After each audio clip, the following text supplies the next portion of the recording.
Hello, welcome to Solo Strategic Playthroughs. My name is Jeff, and we're going to be picking up with my Gloomhaven 2nd Edition campaign, where I'm playing three-handed solo, kind of spotlighting the strategic choices and options I make as I go through.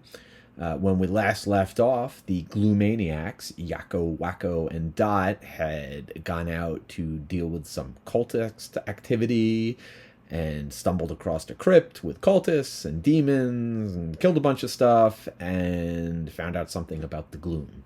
And they headed back to Gloomhaven, where I will be picking up this session with the city phase.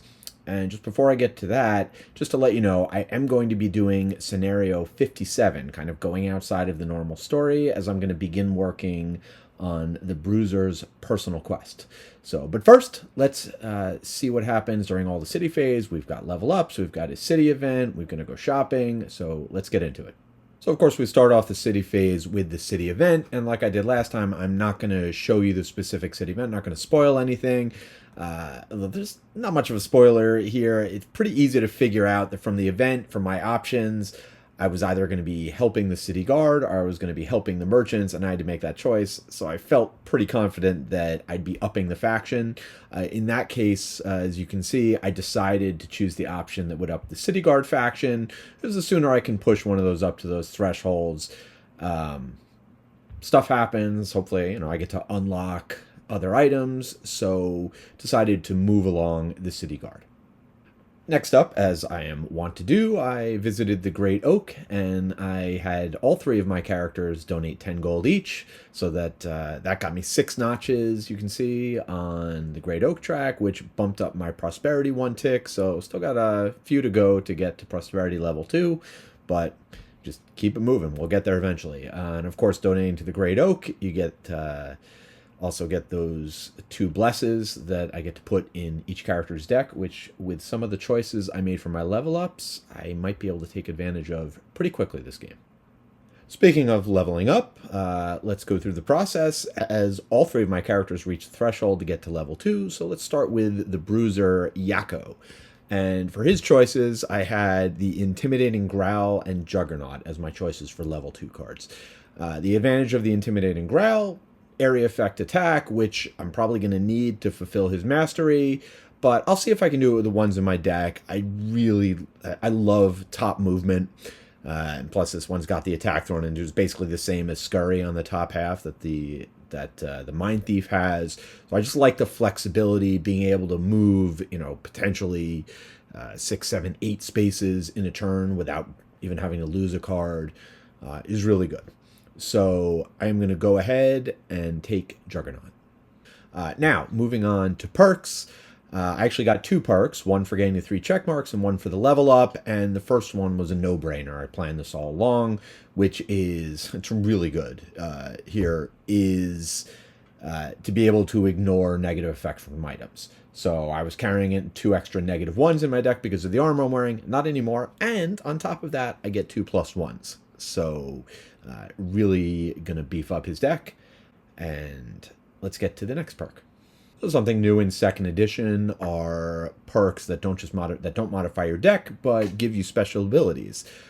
Fearless Leadership seemed appropriate. I feel like Yakko has taken the leadership role in this party, and again, if you see my first 2 videos, I like to get quick starts when I can, and this will really help, especially since I'm going to every scenario, I mentioned this before, with those 2 extra blesses in my deck.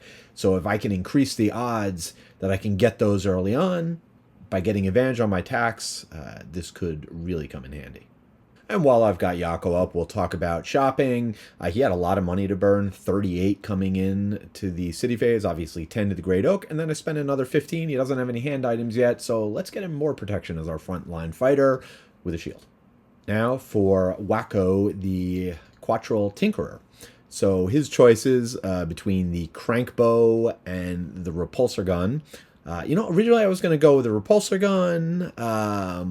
I tend to favor non-lost cards, but the Quattral does have 12 in his deck. They both give 2 movement, and honestly, all the extra pushing, not really necessary. The Bruiser's already doing a lot of it. So I'm going to go with the crank gun. Not to mention more healing. He's my healer, and I do want to try and get that mastery goal where I either heal somebody or give a condition every round. So here's yet one more card that can help me do that, and the range 5/8 attack is huge for endgame. So that is my choice for there. Now we can go over the perks. Now with the Tinkerer's perks, he picked up two, one from the mastery, one's from the level up. We'll start with the bottom because that is if I had to choose one, that is the one I would choose first, which is being able to ignore scenario effects. Sometimes scenario effects can just be they upset your plans. They can kind of throw things off. So at least my experience in first edition was as soon as I had the option, if I had a character who could ignore scenario effects, I usually jumped on that as quick as I could. So I'm going to do that here. The +1 heal, sure, why not? Again, with your deck, you can't really count on these things showing up when you need them most, but being able to throw out one heal, and I think it's right. It's just it has no range, so I believe it's unlimited. I'll have to double check that, but yeah, that's just an add bonus. I mainly took it for the scenario. Now for the other one, this one I took because it's a nice card. +2 attack, beefing up the quality of the attack deck, and a bless. Big fan of advantage whenever I can get it. So that would seem like a pretty good choice for early on, especially, trying to, doesn't have a lot of equipment, so you're trying to build up your attack ability. Again, you can't guarantee it'll show up, but everything you can do to improve your deck, so much the better. And as you can see, Wacko only has 9 gold after donating to the Great Oak, so no items for them this time. He'll just hang on to that stamina potion he picked up, and we'll move on to Dot. So Dot's choices were Fearsome Blade and Hostile Takeover. Hostile Takeover, a lot of fun stuff going on there. Of course, it's got Frost Generation, which I think, all things being equal, might be a priority for me, so I might have chosen that. However, the Tinkerer can generate elements up the wazoo again, because he's got that perk that anytime he loses a card, he gets to, or plays a card for its lost effect, he can generate an element. So less important, and that is a factor, right, when you're leveling up. If you're playing with other people, do it as a group. Have a conversation as to what kind of direction you're heading. You are, after all, working together in a cooperative game. And the bottom ability seems like a lot of fun, but and would also help with this mastery. But I felt like in the last game I was a bit limited on movement. So having another move 4 in the deck with a wound on top to boot and a very nice attack. I love giving curses. So if I have an opportunity to get something that lets me give curses, I am probably going to take it. So I'm going to go ahead and go with that choice. Again, Dot has 2 perks, one from the level up, one from getting a 3rd check mark. And for Dot, for the first one, obviously, I just talked about it, ignoring scenario effects, and on top of that, get a rolling +1 modifier. For her other perk, I decided to, again, being able to move -1s into higher values, always good. You're just making your deck better overall. And this is something new. New to me anyway. I really like the idea of just, these random attacks coming up and letting you move enemies. I just like the flexibility that it offers. Again, it's optional. You don't have to do it. But anything that can help with positioning, maybe set somebody up for a better attack or protect yourself from not getting attacked back. Do like the idea of that. Again, in thinking of abilities, in prioritizing what cards that grant abilities I might put in my attack deck, I would lean towards things that are going to be useful whenever they come up, as opposed to situational. And this is certainly a case where, you're not going to plan on it, but on certain occasions, when it comes up, could be very useful. And finally, for Dot's shopping, I did go ahead and buy back that stamina potion, which I sold for 30, had to buy back for 10, so that worked out pretty well. So, now time to hit the road. As I mentioned at the top of the video, we're deviating a little from the main story. The Bruiser's personal goal is the Seeker of Zorn, which once he gains a level, which he just did, it unlocks scenario 57, the Crypt Basement. Apparently I have to go out there, I have to acquire some item, and then use it 7 times to gain poison. Does that mean I have to give myself poison? I think so. That should be interesting. But, so we're going to head out. I'm going to do that scenario. On the way, we had a road event. Again, not spoiling it, but the end result of that was that I ended up getting a prosperity bump. And again, when you get those prosperity bumps, it's just a check mark. It's not like it bumps you all the way up to prosperity 2, but I am one step closer there. And, just a quick thing on, this class, the Squidhead, I have no idea. Well, all these years later, somehow I never opened the stuff I didn't unlock with first edition, so it's all going to be new to me. But we've got this scenario and at least 7 more before we get there. Speaking of this scenario, let's take a look at what we're facing. Okay, so here's the situation. I have arrived at this Basement Crypt, drawn here by this voice. As I come down the stairs, I see this ghostly apparition, which identifies me as the Seeker of Zorn, but says it has work to do. It has to finish its work and see if I can survive. So that's exactly what I've got to do here. I've walked into a room full of enemies. We have giant vipers, a couple of specters, and a living bones. You can see I've laid out all my materials that are going to be, as we reveal the map, also, again, 3D printed. We've got a bunch of pillars, treasure chest, 5 more gas traps, 1 on the map. Each of those is going to poison and immobilize, but they don't do any damage. We've got some boulders as obstacles. One quick thing, you might notice that, speaking of 3D printed stuff, I've got a blue one there. I had only printed 3 yellow standees, and there are 4 elites in this opening room. So until I get another one of those printed, I'm just going to use the blue one, and we'll remember that that's an elite. So now that I've kind of seen the lay of the land, deal out my battle goals, and decide which one I'm going to pick for each character and which cards I'm going to leave behind. Going to have to be 4 now, as I'm level 2. So for the Bruiser, I did get a double checkmark option. It is the Vanguard, so I went ahead and chose that. That just means he can't attack on rounds. He doesn't go before the enemies, so it means I'm going to be loading my deck with a lot of low initiative cards. So the first card I'm not going to take, obviously. I'm not too worried about the air generation, since, again, I'll be able to do that. I just have to lose a card, play a card for a lost effect from the Tinkerer, and I can generate air. Nothing special here. Again, I'm not going to be going for the mastery where I have to do the 7 or more damage 3 turns in a row. We'll save that for a future one. This game I will definitely look at, though, to finish off the mastery of killing an enemy the same turn I push or pull it. I'm sure there'll come a point where I want this card in my deck. It's just not going to be this game. And for the 3rd game in a row, I'm not taking this card. This one that is one that will probably make its way into my deck next game when I'm going for the mastery of dealing the 7 damage, because I have a move 7 that I can combine with this to give me an attack 7. For the Quattral Tinkerer, I did have an option for a 2 checkmark that I did not choose. It's the one where you can only move 2 spaces around. This map is fairly large. I also really want to work on his other mastery, and he's already at 5 check marks, as you can see, so just 1 more then he can get there. So I went ahead, and it's very easy. I'm going to do the Workhorse. He can get 13 XP in his sleep.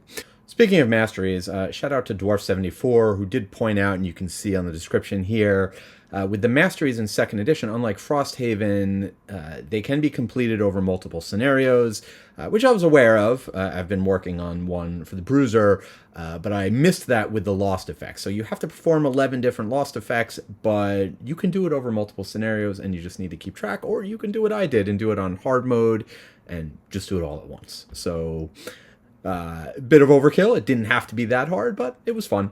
Let me quickly, so, thanks for pointing that out. Now I will very quickly go through the cards I'm not taking for the Tinkerer. And pretty straightforward. My goal here with the Tinkerer is to go ahead and get that other mastery of either applying a condition or healing or giving a shield benefit to an ally every turn. So I just went through, I took out 4 cards that don't do either of those things on the top or the bottom. So 1, 2, 3, 4. So those are the cards I am not using in this scenario. For the Mind Thief Dot, I had 1-2 check mark option. It was layabout. I don't love limiting the amount of experience she can get, but I can do it. I can get the extra check mark. I think it's worthwhile. So it's pretty straightforward. That does mean I need to be very careful in planning which cards I play so that I limit to that 7 experience. It should be pretty easy. I am going to go for one of her battle goals. It's going to be the one where I have to use each 4 different augments 3 times. Each one of those will give me an experience when I put it into play. That's 4 experience. I figure I'll probably summon the rats at some point to take advantage of one of those augments. That gets me up to 6. So I have 1 more XP to play with, which means I'm not going to be including a lot of cards that burn for XP.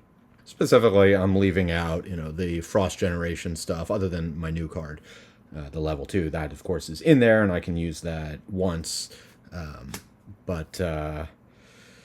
These are mainly, and just nothing special here. So those are the 4 cards I am not using for Dot, and with that, we are ready to get started.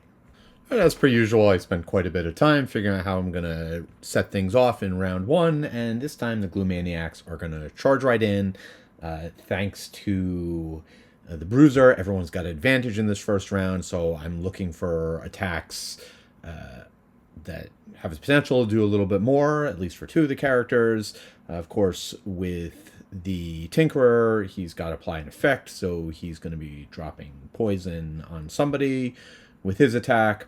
Going pretty early, 10, 18, 19. Should be able to push Skeleton into a trap, so I don't have to worry about its attack if it's got melee. So let's see how things work out with the monsters. All right, I've got the scenario loaded up in the Xhaven app. I'm really finding this to be a great help to my games. Good for the videos, too. I put a link up in the show notes. As we go in, another note on this scenario, now that my characters are all level 2, and because I'm playing with the +1 difficulty on hard level, this is going to be a difficulty level 3 for this scenario. All right, so I'm 10, 18, and 19 pretty fast, but I know that some of these guys might have some quick numbers in them as well. So let's go ahead and see. We got our 3 enemies queued up. When people are going to be going, great. I get to go first. The Vipers are going to be doing swift fangs, jumping all over the place, a booming scream from the living spirit, and wow, a power slash from the living bone. So good that I'm not planning on being next to it.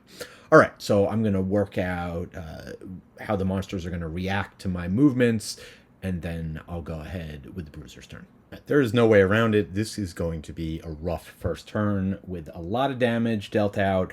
Hopefully, I'll just be able to survive my way through it, get off some big attacks, or plan for some stuns for next round. If I have to burn the Tinkerer's stun 3 enemies, I'll go ahead and do that. But we will start with the Bruiser, who I'm just going to stick to my original plan, even though I know I'm going to be taking a lot of damage. If I try and backtrack, the snakes are still able to run up and get to me, so I might as well get in there and start wreaking some havoc. So he is going to go ahead and move up 4, and then he's going to attack the living bones with his roar. That's a 3 attack, will be at advantage, and then I get a push. So, Yako is going to get in there. Again, I popped his card up on the screen that shows that he gives advantage to himself and his allies for this first round. So, let's see what he can do. With this attack, it is a 0 and a -1, so that's 3 damage. The skeleton has 1 shield, so it will take 2 damage and get pushed into the trap and poisoned and immobilized. He's going to gain 1 XP for that, and I just realized I also forgot to mention there is a scenario effect here that every character starts the game with a curse in their deck. Fortunately, that only affects Yakko because my other two characters have the perk that lets them ignore scenario effects. Next up, Dot the Mind Thief. Use the first card just for the initiative value. She's just going to move 2 up here, and then she's going to use her Psychic Blades to do a ranged attack. That will give her first of only 7 XP. We will be careful about that, and this will be the first of at least 3 times that she has to trigger this augment attack.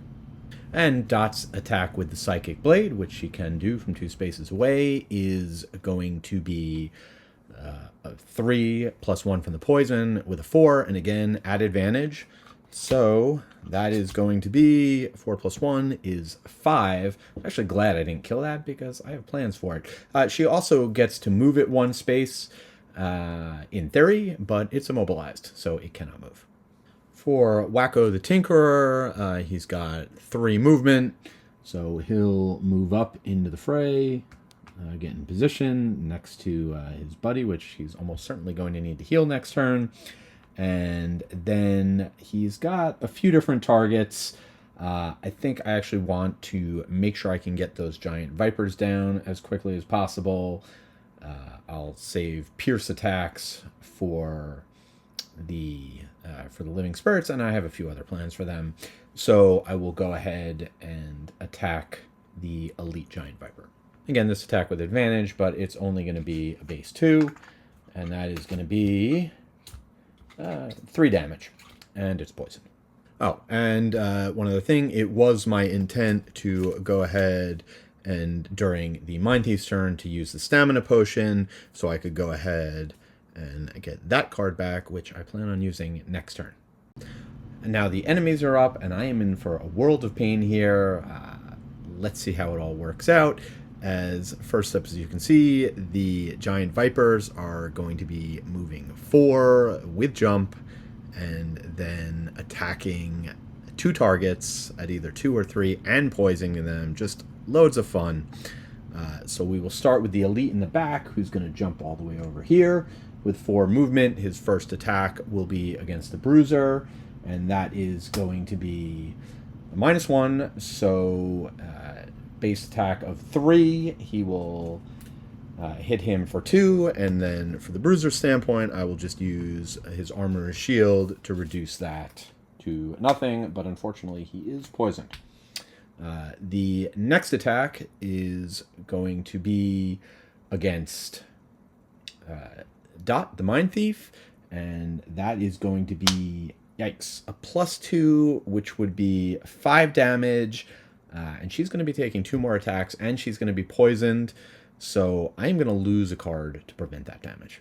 And that card is going to be my best initiative, but otherwise probably the card that does the least for me right now, so I hope I don't regret it, but that's the one I'm going to lose. Well, the fun doesn't stop. Next up is going to be the other elite viper, who is going to attack the Bruiser, and that attack is going to be at 3 plus 1 from the poison is 4, and that is going to be... All right, well, that's going to be a miss. So thankfully the curse came into play there. That's going to do it for him, but now we have the non-elite who will slot into this position over here. He will also attack the Bruiser. That attack is going to be at a 2 plus 1 from the poison is a 3. -1 is a 2, knocking the Bruiser down to 10. The Bruiser goes from 12 to 10. So that is it for the Vipers. Unfortunately, it does not get any better, as now, as you can see, for the living spirits, they are going to move to within range to try and get 3 targets, and that is exactly what they're going to be able to do, as the elite will move up here, and he will then be able to hit all 3 targets. So we will have him first to go against the Bruiser. It's a base 3 plus poison is 4, plus 1 is 5. This is going to take 1 more attack. I'll take the damage. I'm not quite ready to start losing cards. So that's going to knock him down from 10 to 5. Now an attack against Dot the Mind Thief, also a +1. And that would knock her down to 2 with another attack to come. So unfortunately, I'm going to have to lose another card. At this point, we're in survival mode. I'm going to have to give up on the mastery and lose the rats. Resuming with attacks, the next attack is going to be against the Tinkerer. That's just going to be a straight up 0, so that's going to be 3 damage, knocking the Tinkerer down from 8 to 5. Now a base 2 attack as we continue on. As the non-elite goes, first attack against the Bruiser will be at +1. So that is going to be 3 damage, knocking the Bruiser down from 5 to 2. And now its attack against the Mind Thief is going to be a 3 because of the poison, knocking Dot down to 4. And finally, against the Tinkerer, is going to be another 2 damage, knocking him down to 3. I guess if there's one bright spot of good news, it's I managed to prevent the skeleton from attacking me, as it is not moving, and even if it could, he couldn't get within range of anybody. Also, I've got all these enemies bunched up, so I'm probably going to see some big attacks next turn. I'll start planning on it. Round 2, and it is time for some payback. As you can see, the enemies are all bunched up, and I've got a lot of attacks set up for the Bruiser, who's going to be able to do a sweeping attack, hit 3 enemies, and then charge into the fray and run through a bunch of them. Then for the Tinkerer, I can do some healing to get rid of that poison. And I could, at this point, throw out a good AoE attack, but I think the better thing in this situation, because of those living spirits, pretty hard to kill without Pierce, I am going to instead just get a stun up. So any enemies that the other two can't kill, I'll be able to lock down. And then for the Mind Thief, who's actually going to lead things off, going to be able to do a bit of making the enemies attack each other. Speaking of the enemies, let's see what they've got in store for us this round. As we will go ahead and draw. Good news, I am going first. So, Booming Scream, nothing special. Calculated Strike, we're not going to worry too much about what they're doing, because hopefully none of them will get to go this turn. They'll either be dead or stunned, but let's kick things off with the Mind Thief. And one thing I forgot to mention from last round, just going back over the tape, the Bruiser on the second attack, or that second time Bruiser took damage, should have used his armor. That's actually mandatory, not optional, so he's actually at 3 health instead of 2. Okay, so with the Mind Thief, first things first, we're going to use the Augment to attack for 2. It's going to be actually a 3 attack. Thanks to the Augment itself giving a +1. That, of course, takes effect first. So Dot is going to attack the undamaged Elite. And I think I am going to go ahead and throw a poison out. So after the attack, the Giant Viper will get a taste of its own medicine and be poisoned. And that attack is going to be just a 0, so 3 damage. Now, having hit the enemy, that Mind Thief can now control the Viper and make him attack one of the other enemies. I'm going to have him attack the non-elite Viper up right here. So that will poison him. Base attack of 2, -1, so just 1 damage, but he's poisoned. Now, for the bottom part of Withering Claw, I'm going to go ahead and I'm going to mind control the Giant Viper that just got attacked. And actually, I want to make sure that the 3 shield one is pretty tough. I probably won't be able to take that Spectre out this round, so I'm going to go for the other living spirit, the non-elite. So this, again, this will be a 2 attack against 2 shields, but it will throw down a poison. So let's see what we got. -2, so no damage, but poisoned. Would have preferred those attacks come against me than the enemies, but what can you do? All right, that's going to do it for the Mind Thief, and next up is going to be the Bruiser, and it's going to be a doozy. Bruiser is going to kick things off with a sweeping blow, targeting 3 enemies. You can see we've got 5 poisoned enemies. So once again, we can give as good as we can get. And let's just see how good the Bruiser can give. So Yako will do his sweeping blow, starting, we'll just go from left to right. It's a base attack of 2. They are all damaged, so no bonus there, but they are also all poisoned. So each attack is going to start at a value of 3. First up is going to be a -1, so that's just going to be 2 damage to the first guy, knocking him down to 3. The next one is going to be a +1, which is going to be enough to take this guy out. And the last attack is going to be a miss. And there is the curse from the scenario. So at least those are all dealt with, and my other 2 characters don't have them. That is, and I'll gain an XP for that, which I already did. So that is going to be the first attack, and now he can do a trample. And so he's got a couple of different options for which way to go here. So I think I'm going to do is just go counterclockwise around.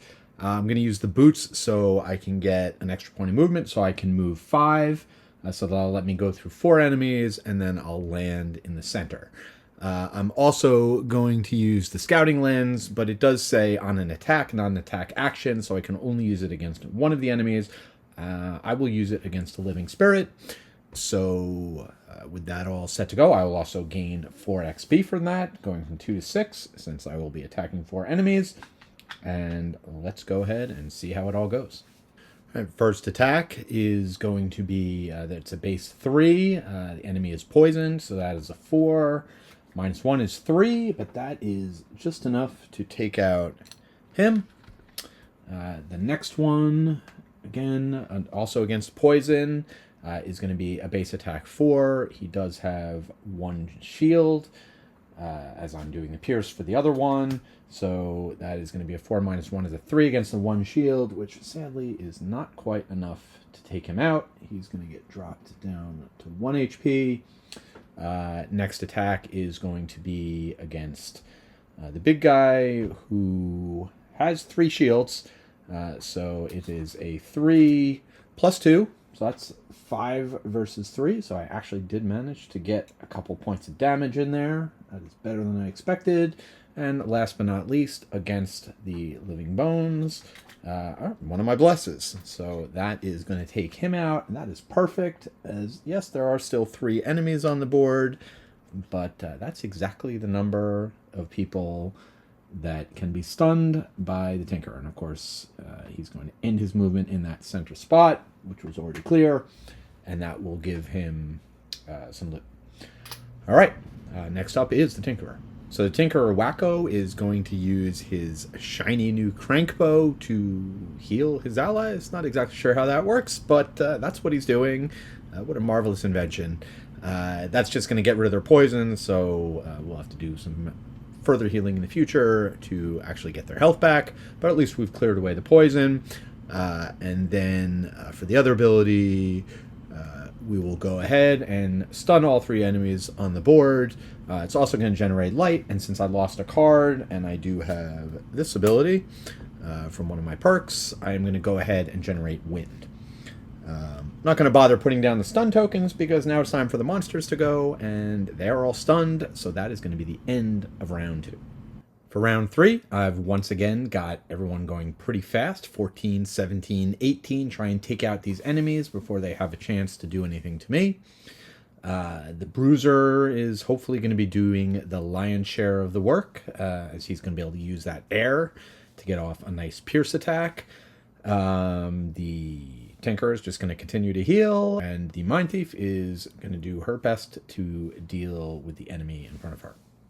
As for the enemies, they are going to be going on 32 and 75. So once again, we're not going to really worry about what they're doing until we see how these first couple attacks go. All right, so I want to hedge my bets here a bit. I'm going to be using Hidden in Shadows, so I am going to get to attack with advantage. There's a poison out there, so if I can manage to get a +1, I can take it out. But in case I don't, I'm also going to use my new Fearsome Blades to get a wound on it. That's another guaranteed damage. So we will just have to see how the attack goes. And that is going to be a base 3 attack with advantage. And that's a 0 and a +2. So 5 plus poison is 6 is going to be more than enough to take that guy out. That is perfect. The Mind Thief is now invisible. Not that it matters much, but she can then go ahead, and she's got to move 4, but I'm just going to have her move 2 and claim that. I mean, I guess I could move up to the door. You know what? I am going to do that. As much as I would like to take the loot, I think being ready for next turn, having more options, and I'm going to get that loot. It's just going to be somebody else. But sharing is caring. Pretty basic turn for the Tinkerer, who is just going to move up, do some looting. He'd be getting that coin anyway next turn, most likely. And then we'll go ahead and heal for 4, bringing the Bruiser back up to 7. And that is going to do it for the Tinkerer. Next up is going to be Yakko the Bruiser, who is going to go ahead and move 2. And then he is going to do a skewer attack. I guess he can't actually pull an enemy, so they're already there, which is unfortunate because if I could manage to pull one of them and kill them, that would take care of his mastery, but we'll have opportunities to do it later in the encounter, I assume. For now, we will just go ahead, consume the air, and so this is going to be a base 4 attack with Pierce. First attack is going to be against the Living Spirit, and that's going to be an 8. So that would have killed it outright, even if it hadn't taken damage and didn't have Pierce. Also, I am going to gain an XP for that, for consuming the air. Now the attack against the other Living Spirit, who, this is going to be a 4 plus 1 for the poison, is 5. So as long as I don't draw a miss, and I did not, so there we go. All of the enemies have been dealt with. We have gotten some payback. And that's going to do it for round number 3. So in this situation, I'm going to march forward and head into the next room. So just want to give myself some versatility. I'll be doing that with the Bruiser, planning on to just park him in the door, kind of create a bottleneck. And so he'll throw up his shield to help out with that. Then I've got the spare dagger, just in case there happens to be an enemy within range. The Tinkerer is going to continue working towards that mastery goal, throw out another heal, do a ton of looting, and then with Dot positioned right by the door, she's got a couple options. Could potentially mind control an enemy, could run into the room and hit something. We will have to see. It really depends on what we find. And actually, from an initiative standpoint, I am going to have the Tinkerer go first on 20, so she can go ahead and take one step here, or he, sorry. And Wacko is going to go ahead and loot all of these coins. And then is going to throw another 4 heal on the Bruiser, who's feeling almost as good as new, back up to 11. And that's going to do it for the Tinkerer. For the Bruiser, he's going to use his first 2 move, his only 2 move, throw up a shield and get into the door. So I'm going to set up the next room and we'll see what we're facing. Unsurprisingly, there is a lot going on in this central chamber. There's a bunch of columns serving as obstacles, 4 more gas traps. There's a chest in the middle, which I think maybe contains the item alluded to in my personal quest. So I'll probably at some point be sending the Bruiser in to loot that. Not to mention a whole slew of enemies. We got 3 living bones, a couple of living corpses, and a crystal rot, which is going to give the other guys advantage when nearby. So that's not great. I am going to be able to go ahead and attack with the Bruiser with my spare dagger. So I do have 1 target within range. So I will go ahead and actually I have 2 targets in range. So I have to decide if I want to fire my dagger at the living bones or at the living corpse. Well, let's see what the enemies are going to do first before I make that decision. And we'll go ahead and draw. and see that the living corpses are not moving. The living bones are each going to move 3 and attack. And the crystal rot is going to move and do a range 3 attack. I don't know that he's going to be able to get to me, so that's good. So it looks like one living bone's going to be able to attack me this turn. That's not too bad. There's a chance, if I get lucky, that I could take out the living bones. Then it wouldn't even be able to attack me. So I am going to go ahead and target this guy up here with a 3 attack. Just a 0. It's against Pierce 1, so that's going to knock it from a 5 down to a 3. And then the skeletons are going to go... let me check the numbers to make sure they go in the right order. All right, so this guy is going to go first, going 1, 2, 3, followed by this guy. 1, 2 is enough to get in range, and then he is going to attack. He's actually going to target all of his attacks on one enemy, so he's going to attack twice at a base attack of 2. Let me just double check. Yes, that is going to be a 2 attack, but I do have a shield up, so first attack is going to be -1, minus another 1 is 0. The next attack is going to be a +1, so I will take 2 damage, knocking me down to 9. And that is going to be that. And then the last skeleton, not going to go through those traps, so he's going to head up the long way with his move 3. That's going to do it for the skeletons. Next up, this guy will move up 2. He's got plenty of guys in range. All right, so he's going to move 2. He's not doing a ranged attack. It's a melee attack, so don't have to worry about that. We can move on to the living corpses.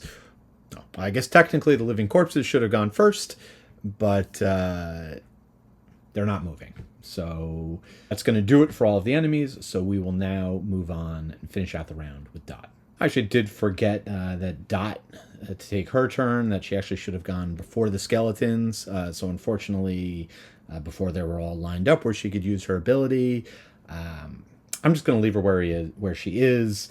There were no enemies that could attack any other enemies, so pretty much a dead turn for her. I could run up and get that coin, but I want to keep her in her current position to set her up for next turn. That is going to do it for round 4. So now we can make some choices as we get ready for round 5. I will say the one thing Dot will do is take a short rest, because she's only got 1 card. I could get the Poison Dagger back, heal up, but I have an opportunity with these 2 skeletons next to each other to potentially have them attack each other. So that is what I would like to do. So we just need to see what card we are going to lose.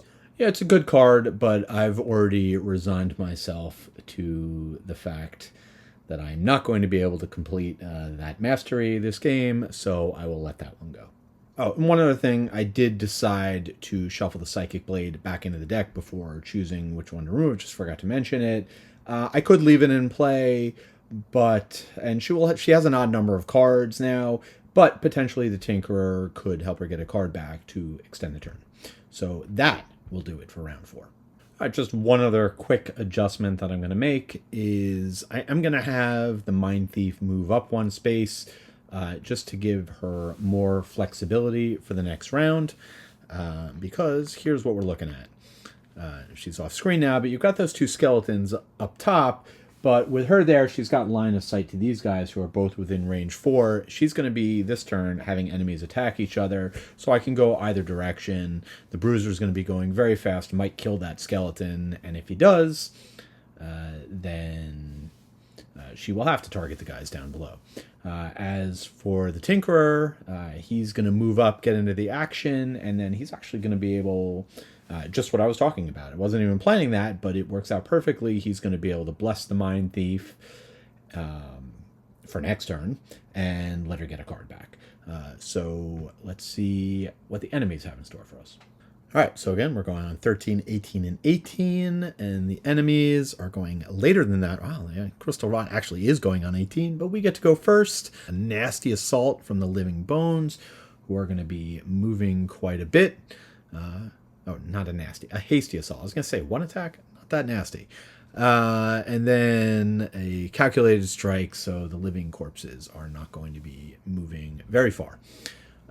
So we can get right into it and take our turns. So first up, Yako the Bruiser is going to use Eye for an Eye to heal himself for 3. So that will put him back up to 12.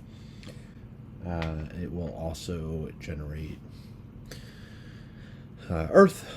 And then he is going to go ahead and attack. He can move, but I think it's better to keep him holding up the door frame, prevent those skeletons from targeting multiple enemies. So he is going to attack the nearest living bones with a base 3 attack. And that is going to be 2, so just 1 damage, knocking this guy down to 2. Okay, so for Dot the Mind Thief, I'm going to have her do a couple of mind control attacks. I actually have 4 targets that I can get within range because it's range 4, and despite the appearance of the door frame, she does have line of sight on all 4 spots. But I think what I want to do is I want to make sure I take out that skeleton, because this guy over here, right at the edge of that card, is he is the one that is going to move first. So if we clear out the other one, he'll move into that spot, and then the one farther out, even with move 4, is not going to be able to get in range of the Bruiser. So let's start with this guy attacking the guy in the door frame, and it will be an attack 3, as I'll be using that attack first. And that is going to be, and I could have done it with the other one, alas. All right, nevertheless, it's 4, minus 1 is 3. It had 2 health left, so that guy's dead. And unfortunately, these guys don't get the +1 because the crystal rot hasn't gone yet. If it had, then these guys would be doing more damage. All right, so for the second attack, I'm going to go ahead and have... actually, I'm not sure I can target this guy. So what I think I'll do is, I know I can target this guy, so I'll have him attack the crystal rot, attack the living dead. It's just a 2 attack, minus 1, so just 1 damage. But that is going to knock him down to 10, so we're starting to make some progress there. That's it for Dot, and let's see who's up next. Icar is going to be up next, and in retrospect, I probably should have had him go on 80. There was no reason for him to go this early, and now he's going to get hit by an effect. But those are the choices I made, so I'll have him move 4 actually over to this spot, and then he will bless Dot, letting her get a card back, and that bless is going to be offset by a disadvantage that's coming from the crystal rot, but better than being straight up at disadvantage. I like Dot being able to do mind control from here, so this is the card, level 1 card, that she is going to recover thanks to the Tinkerer. Also, if I can do this 4 more times, unlikely, but if I can have an enemy kill another enemy 4 times using mind control, that is a mastery. I've done it once. I don't think that's going to happen, but at least get a taste of it. Next up will be the Crystal Rot with its Dark Communion, so it is going to give all of my characters Muddle effect, and it's going to beef up the attacks of its allies for this round. That's going to be followed by the Living Bones, who are going to move 4 and do an attack. That attack will be at 2 from the bump up. So we will start with this guy up here. He's the lowest number 1 on the board. He'll just move 1, conveniently clogging that spot.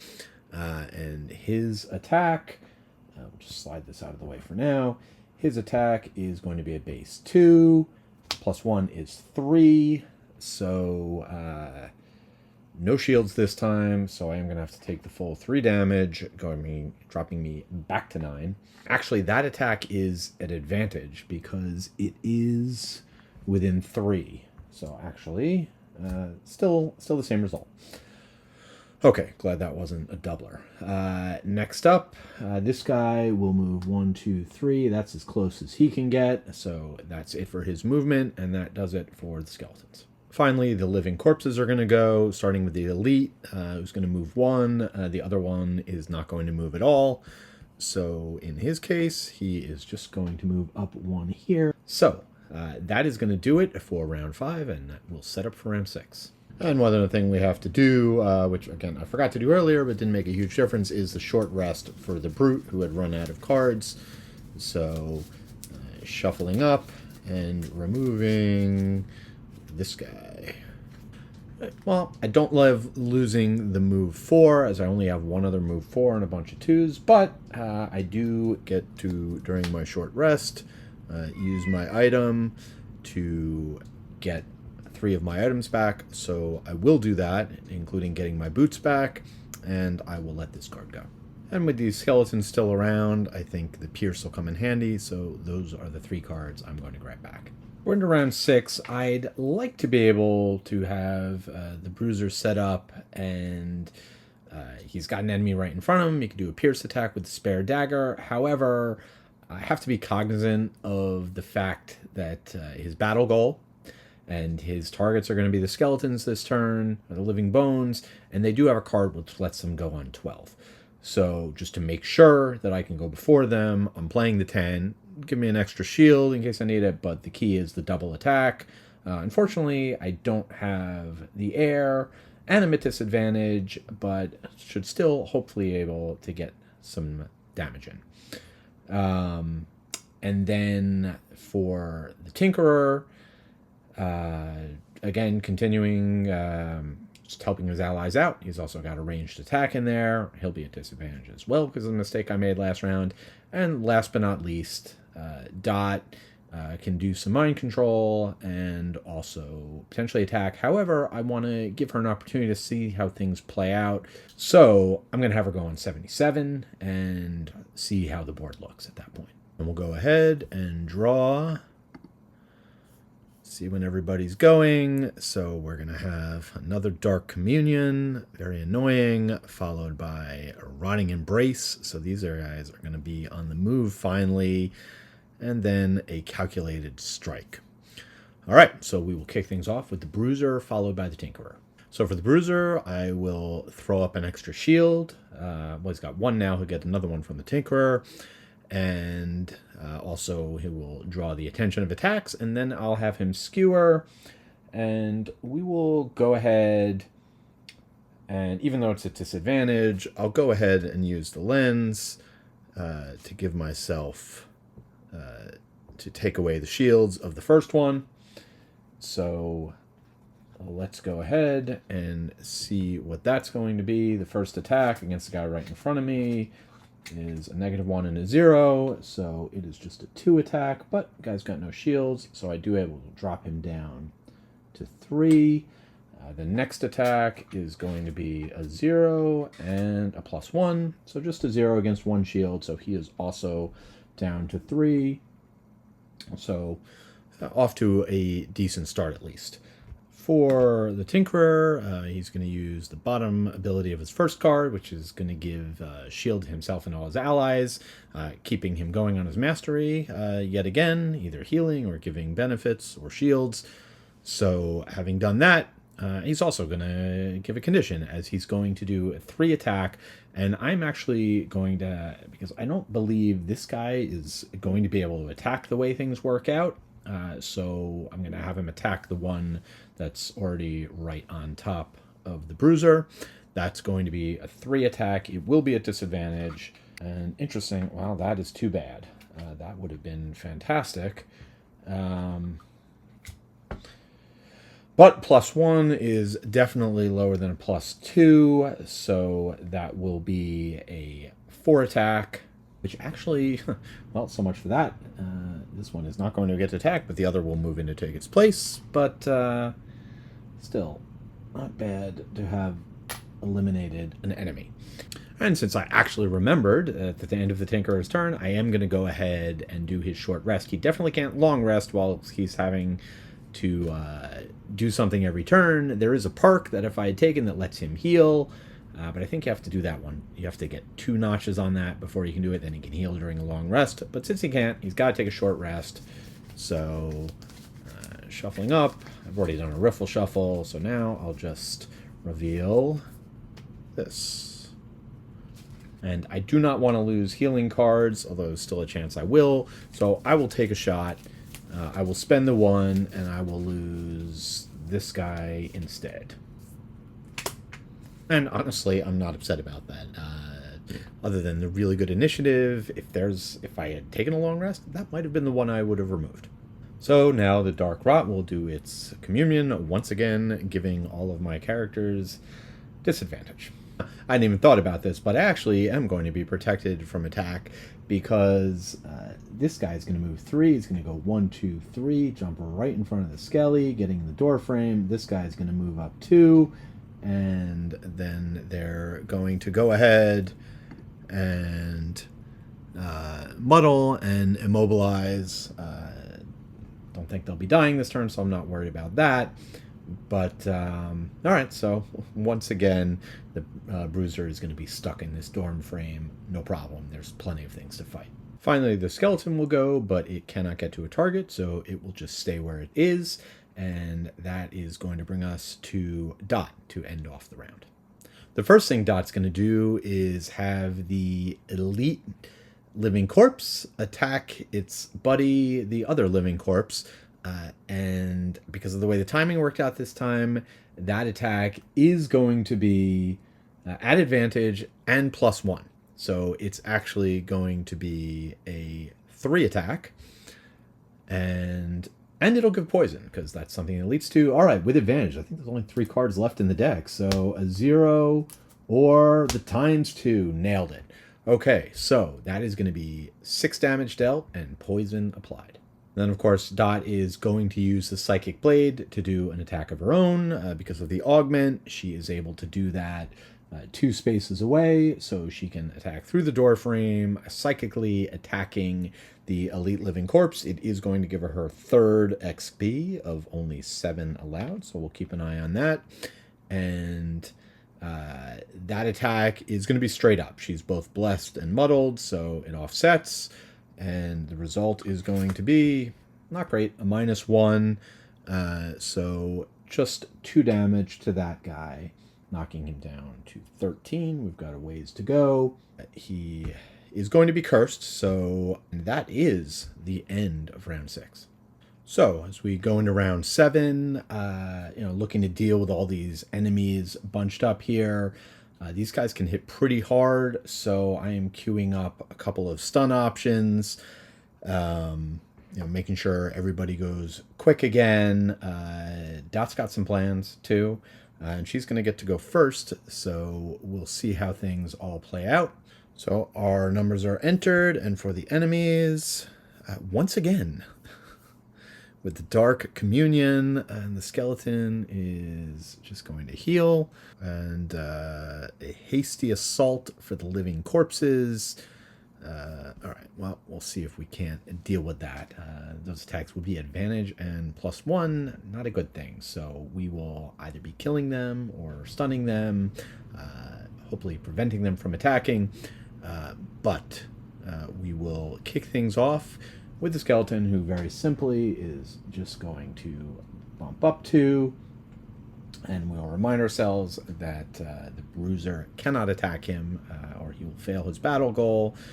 He can attack the target he wanted to, which is the living corpse. But next up is the Mind Thief. Dot still has her psychic augment up, so she can attack 2 spaces away, and that is exactly what she's going to do. Hidden in the shadows, she is going to attack with advantage, targeting the poisoned living corpse who's already down to 4 health, and that is either going to be a ×2 or a miss. Well, I think we'll take the ×2. And that is going to be more than enough to kill that guy, which means that she is now invisible, which means that she is going to do some fun stuff.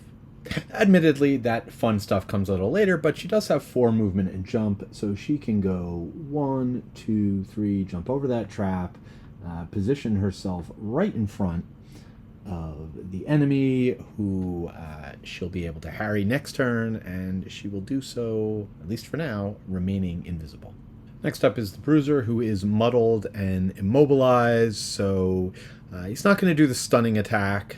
We'll hang on to that. I'll just use it for a base attack. So he's going to do a basic 2 attack, and then he's also going to use the spare dagger to do 2 attack with a Pierce 1. Not that the Pierce matters. So we got 2 attacks incoming, both at disadvantage. We'll see what happens. First attack is a -1, so it's 1 damage. Second attack is also a -1, so 1 more damage. It's a start, as this guy is knocked down to 11. And that's it for the Bruiser. Annoyingly, this guy will once again do his Dark Communion, causing muddling, though he cannot target the Mind Thief because it is a targeted effect and cannot see the Mind Thief.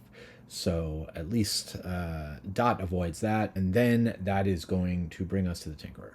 And I think Wacko would have liked to have healed Dot, but she ran off on some half-cocked idea of charging into the room, so that's not going to happen, but she will be able to heal the Bruiser for 2, keeping that streak going for the mastery, and then go ahead and use the stun effect on the big fatty standing in the door so that he does not pummel the Bruiser. And because of the way the timing worked out, the Tinkerer is no longer muddled, as that clears at the end of his turn. The big guy does nothing. He's stunned, so that is it for round 7. One other thing I'm going to do at the end of the Tinkerer's turn is I'm going to use a stamina potion to get the stun shot back, just to give me some more flexibility for next turn. Right here in round 8, I would have loved to have gotten the crankshot back for the healing effect again, but with the new balanced stamina potion, you can only get back level 1 cards or X cards, which count as level 1. So instead, I am going to be planning on doing the moving and looting. It feels like this game Wacko is just coming in behind, picking everything up, and then he'll plan on muddling an enemy. But the flexibility I wanted is just depending on what the cards the enemy draws, I could always switch it around, just do 2 basic movement and then stun something again. And either way, that'll fulfill the condition of continuing my mastery goal. For the Bruiser, he is planning on running into the room and doing some interesting chicanery, which we'll get into on his turn. A lot of moving around and positioning this turn. Also, Dot as well is going to be moving down. Well, she's already right up and engaged with the enemy. She's invisible, so I'll probably have her go on 27 just to wait a little bit longer. But let's see what the enemies are doing and get into it. And another line of thinking I've got here is I don't want the Mind Thief to have the tiebreaker. If she is going to be targeted by an attack later in the round, depending on how things work out, positioning, I'd rather that be the Tinkerer, who can afford to lose a card to prevent damage. All right, so all that said, let us go ahead and draw.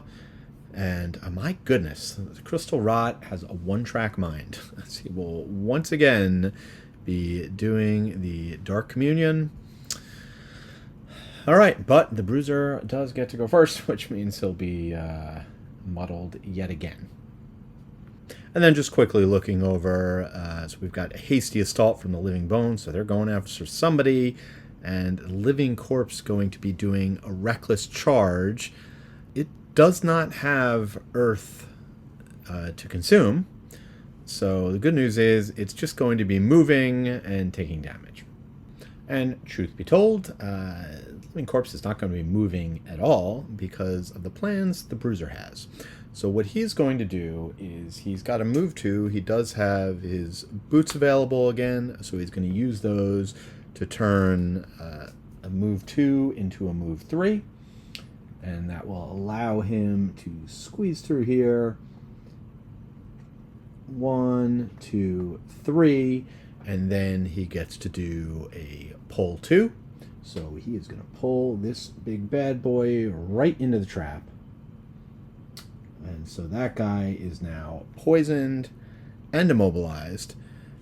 Now, I had positioned myself so that I could run away and attack something else, but given that I don't have to fear any reprisal, this guy's not going to be attacking this round, I think I may just go ahead and whack him.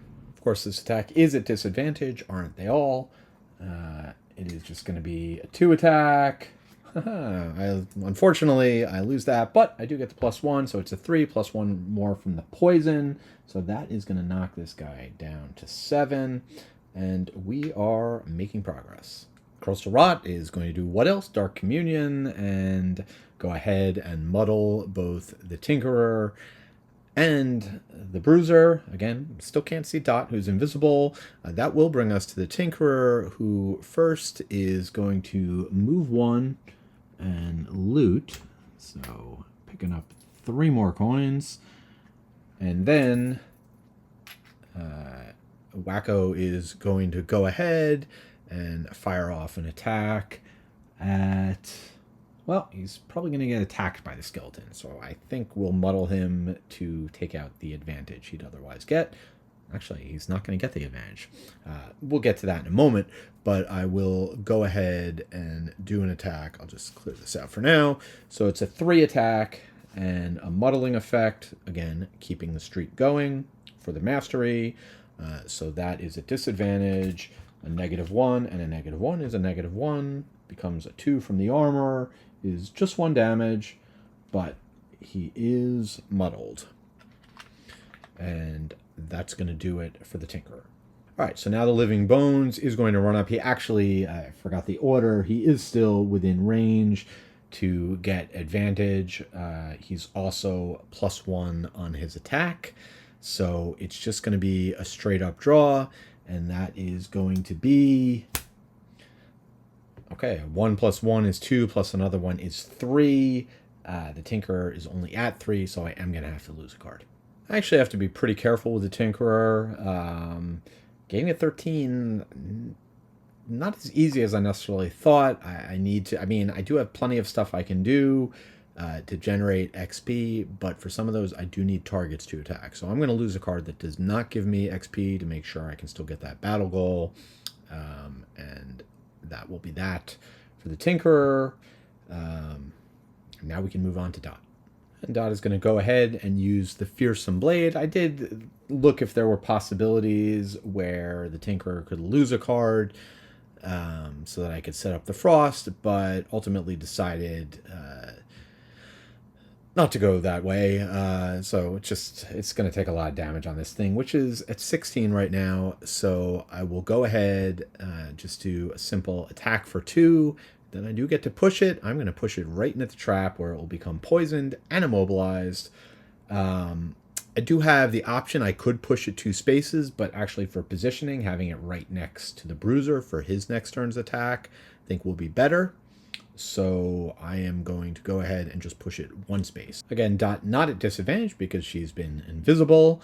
And so just a straight up attack. Hey, +2. So that is going to be 4 damage to this very annoying crystal thing. And then honestly, Dot cannot resist. It doesn't matter whose personal quest this is. She wants to know what's in that chest. So she is going to move into it with her movement.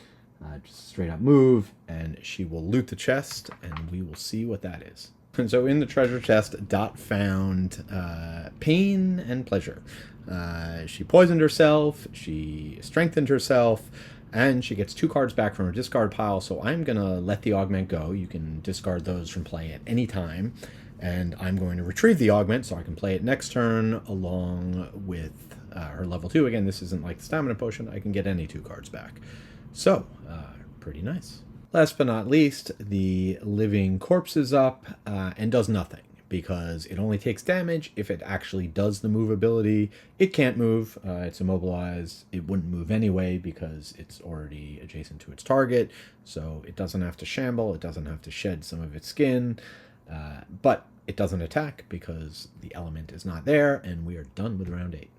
All right, so for round 9, I'm going to be having the Bruiser go very quick, as always, and be able to attack a couple of poisoned enemies, then probably just generic movement or healing. Well, probably not healing, he's already at 11, but we'll see how the round goes. The Tinkerer is going to run away from the skeleton, but lock it in place, heal himself, and Dot is going to be doing some fun chicanery, drawing Hey, look at that. The nothing special. The crystal rot is finally doing something different, although nothing special is pretty nasty.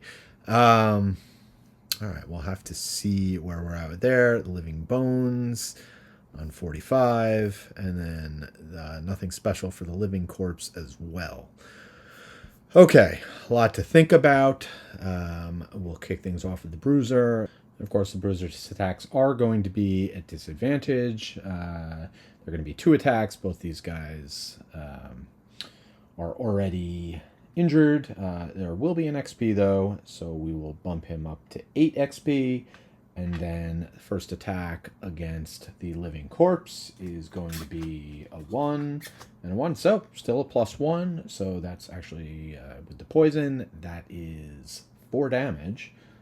Knocking him down to 3. So he is very close to death. And then we've got an attack on the Crystal Rot. Also disadvantage, and that one, that would have been nice, but no. Okay, so it's a 0 instead.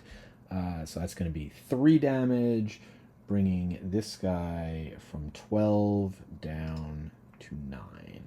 I've got 2 movement, and I'm pretty much, as much as I wanted to get a bleed on the big guy, I think I'm going to have to take out the living corpse first, because his attack's too big, and he's got 2 movement this turn, so I'm going to move over here knowing that Dot is going to take that guy out, so I don't have to worry about him. And of course, the Crystal Rot is still immobilized. So that's going to do it for him. So next up will be the Tinkerer. And I kind of wish I had thrown an attack out there, but I didn't. So instead, Wacko is going to go ahead and immobilize the living bones, and then he will use his winged shoes to gain jump so that he can leap up and over him and go 1, 2, 3, and head down here to join his pals. And then he will heal himself for 4, 3, back up to 7. The skeleton is doing nothing special, and it can't move because it's immobilized, so it really is doing nothing special. So for Dot, I don't really want to take any chances. There's some different ways I could do this, but the guaranteed way is to just attack, and if with the right card, with the Psychic Blades, and if for some reason I don't kill it, I can pull it towards me, I can wound it, and that should take it out. So, because this attack is at advantage, so I'm not going to miss, just a question of how much damage I do. I will go ahead and do that attack. Again, because I'm playing Psychic Blades, I can attack from 2 spaces away. So attacking the living corpse with a base attack of 3, +1 from the poison is 4, at advantage. There's the miss, but there's +1, so that is 5. So that is going to take that guy out. I killed him, so I don't get to move him towards me, but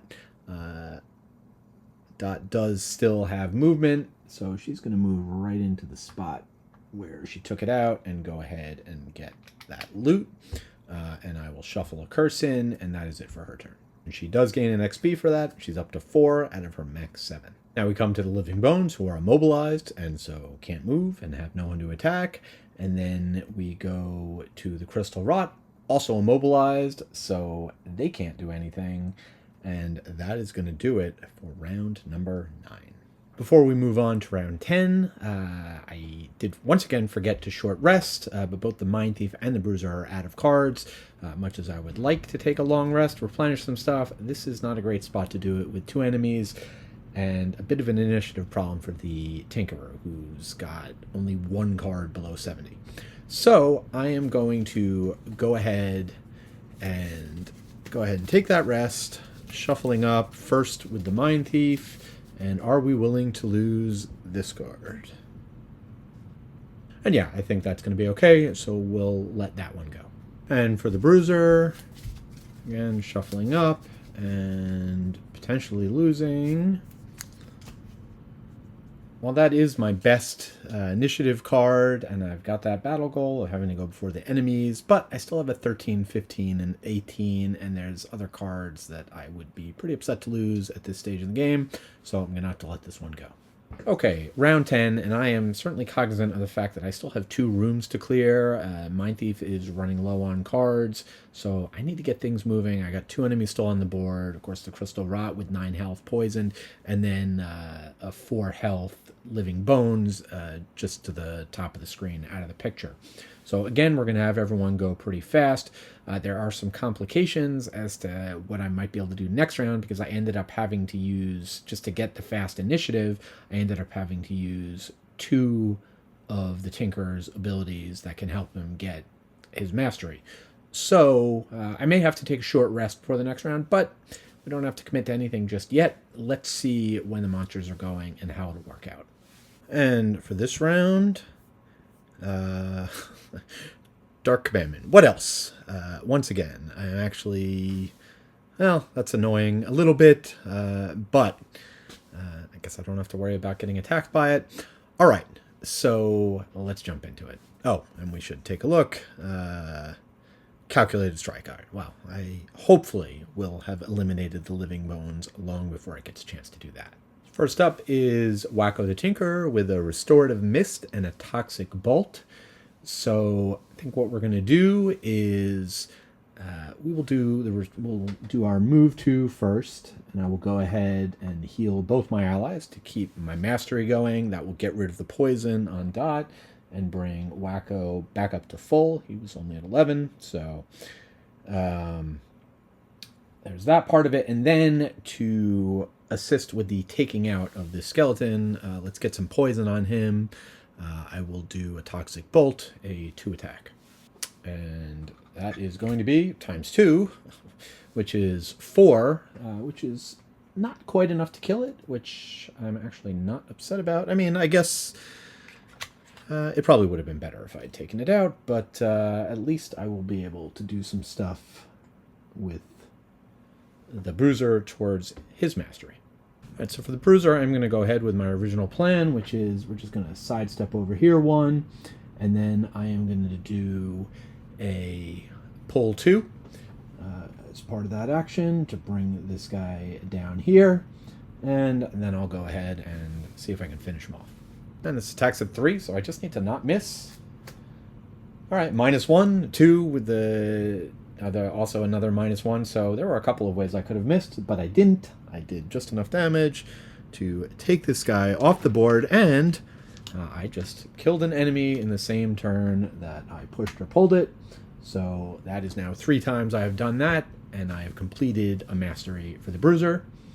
Excellent. Next up will be, of course, the Crystal Rot, which at this point is just going to muddle everybody. And then I will finish things off with Dot. And so you can see Dot is 2 spaces away from the Crystal Rot, so I am going to go ahead and do the Psychic Blade attack. That's going to bring me up to 5 XP. And now we will go ahead and do the attack. It is at disadvantage. Ooh, interesting. All right, 2 zeros. And in this case, this is the one with disadvantage. The other one is considered to be marginally better because it has a positive ability of an indeterminate amount. So it's just a straight up 0 on a 3 attack. I do get +1 from the poison, which is going to take this guy from 9 down to 4, and then I can make him move 1. So I will move him up next to me so that I can then stabby, wound him, and run away. All right, all things being equal, Dot would be on the hunt for some treasure right now to loot, but we are focused on getting through this scenario. So she is going to head towards one of those doors so we can set things up. I'm going to choose the bottom one, mainly because I am hopeful that after opening it next turn, I can get some enemies to move within range, that the Tinkerer can then get in there and do a ranged attack. And it seems like I have better odds of that happening in this room. For all I know, the other room, the enemies could be all the way on the other side. So Who knows? Maybe I'll open both of them. We'll have to see how it goes. But for right now, I'm just going to get Dot in position. We'll go 1, 2, 3, 4 right next to the door. That will offer her plenty of flexibility. And that is going to be the end of round 10. So here's the situation as we go into round 11. We got one enemy in the room, a couple other rooms to explore. Hopefully the Brute can take care of that. And there's also the possibility that this guy will just bleed out. Like I said, I got a 74 and an 80 for the Tinkerer, so he's going to be going last. But he does have 4 movement and can cover pretty much all of the room, which is covered up by the cards right now, but the room to the south. And for the Mind Thief, who's going to be opening the door, actually has 7, possibly 8 movement this turn, so actually could open both doors. So we'll open one, see what happens, and then take it from there. The first question is, what will the Crystal Rot do? Will it try something new? It will. Rise and fall. Okay, well, let's try and kill it before that happens. And we'll start with Yakko, who's going to throw his spare dagger at the Crystal Rot. And that's going to be a 3 attack, +1 for the poison is a 4, though it is at disadvantage because he's still muddled. Either a +1 or a -1. It will be the -1, which is 3 damage, which is good enough. That's going to knock him down to 1. And he's bleeding, though I don't have the token on there right now. So he will die at the start of his turn, which, as it so happens, is right now. So we'll remove him. And now that will bring us to the Mind Thief, who is going to take that first step to open that door, and we'll see what we see.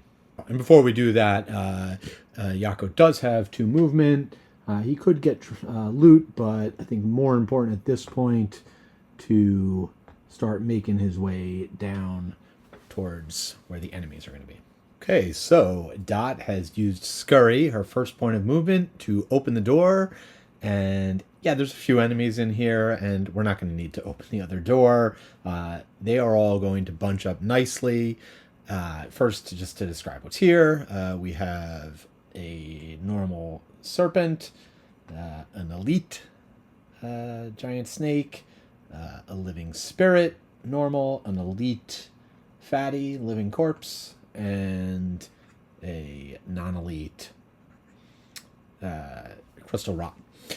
So, and let's take a look. Of course, as soon as we open the door, we get to see what they're going to do. And you can see that the giant vipers are going to go first. The attacks don't really matter. I mean, they matter, but I'm going to be able to stay out of range of them. The giant viper is going to move 2 and then do a double attack, followed by the Crystal Rot, which is going to move up 3, and then going to do a ranged attack and some healing. Then the living spirit is going to do nothing special, as it is just going to, well, it's not nothing. It's going to move 3 and then attack at range 3. And then the Tinkerer will get to go. And then finally the living corpse will go. And by then, I don't even think it's going to be able to move. So we'll take a look at the board and kind of figure out where everything is going to be. I'm not going to show you all the mental math I did. You'll see it soon enough as to figuring out who's going where and where people are going to end up. Most importantly, those with ranged attacks, how far are they going to be able to reach?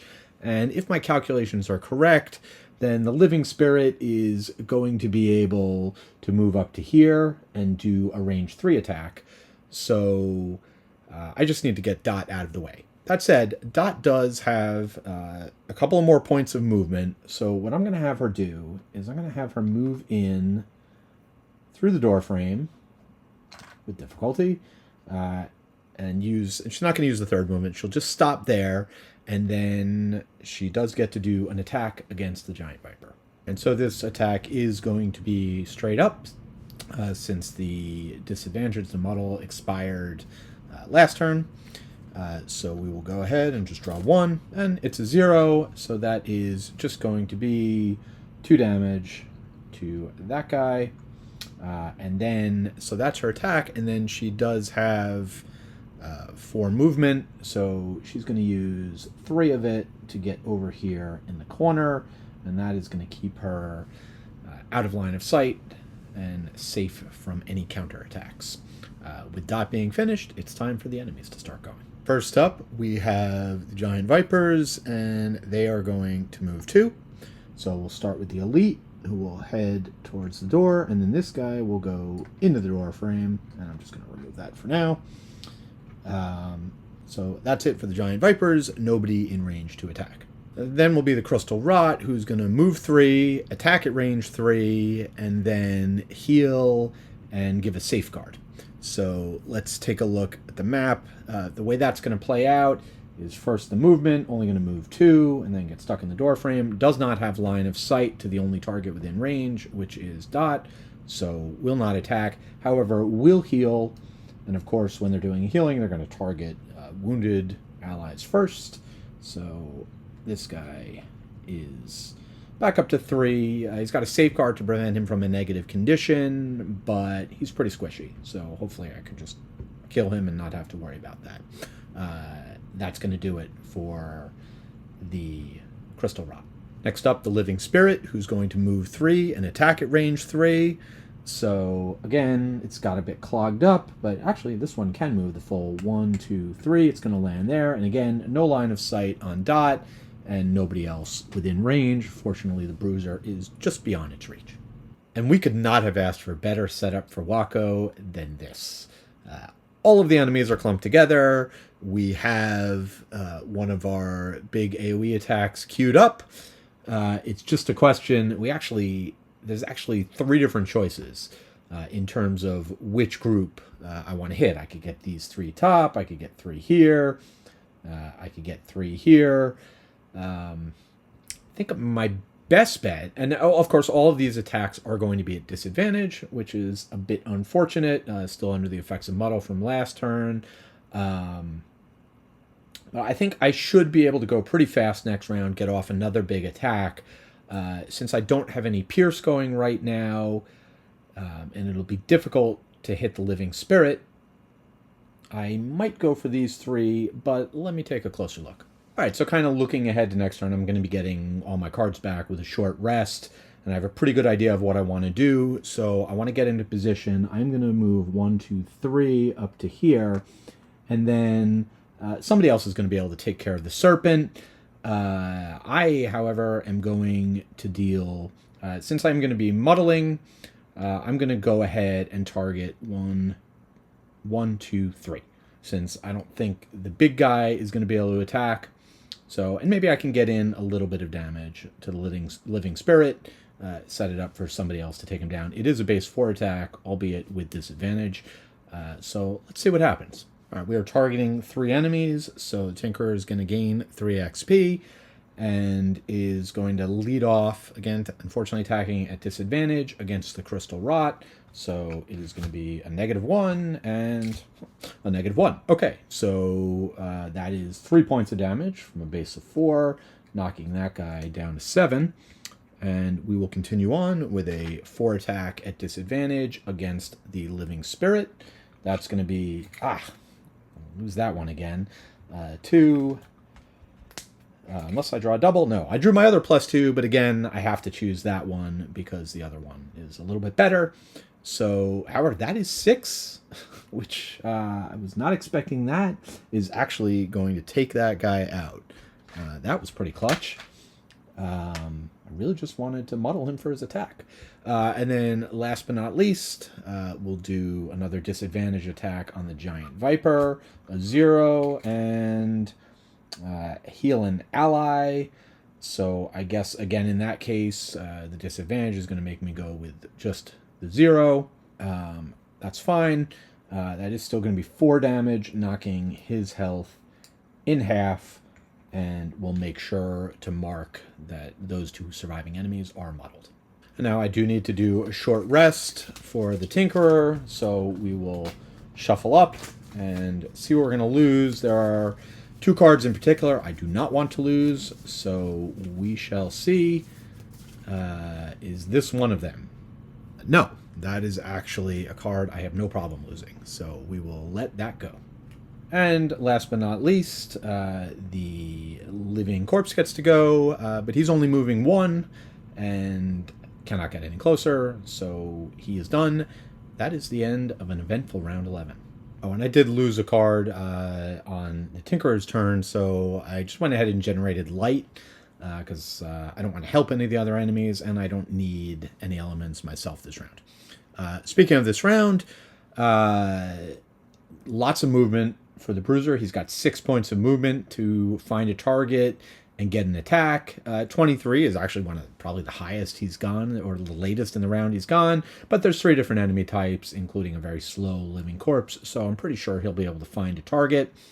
Dot's going to be going very fast on 14 and should just be able to run up. Attack with advantage should definitely, hopefully, be able to take out the giant viper for the Tinkerer. You can see there. It's a little bit risky blowing all these last cards, but again, this is a really great opportunity to do a lot of damage. So, not to mention, keep the streak going.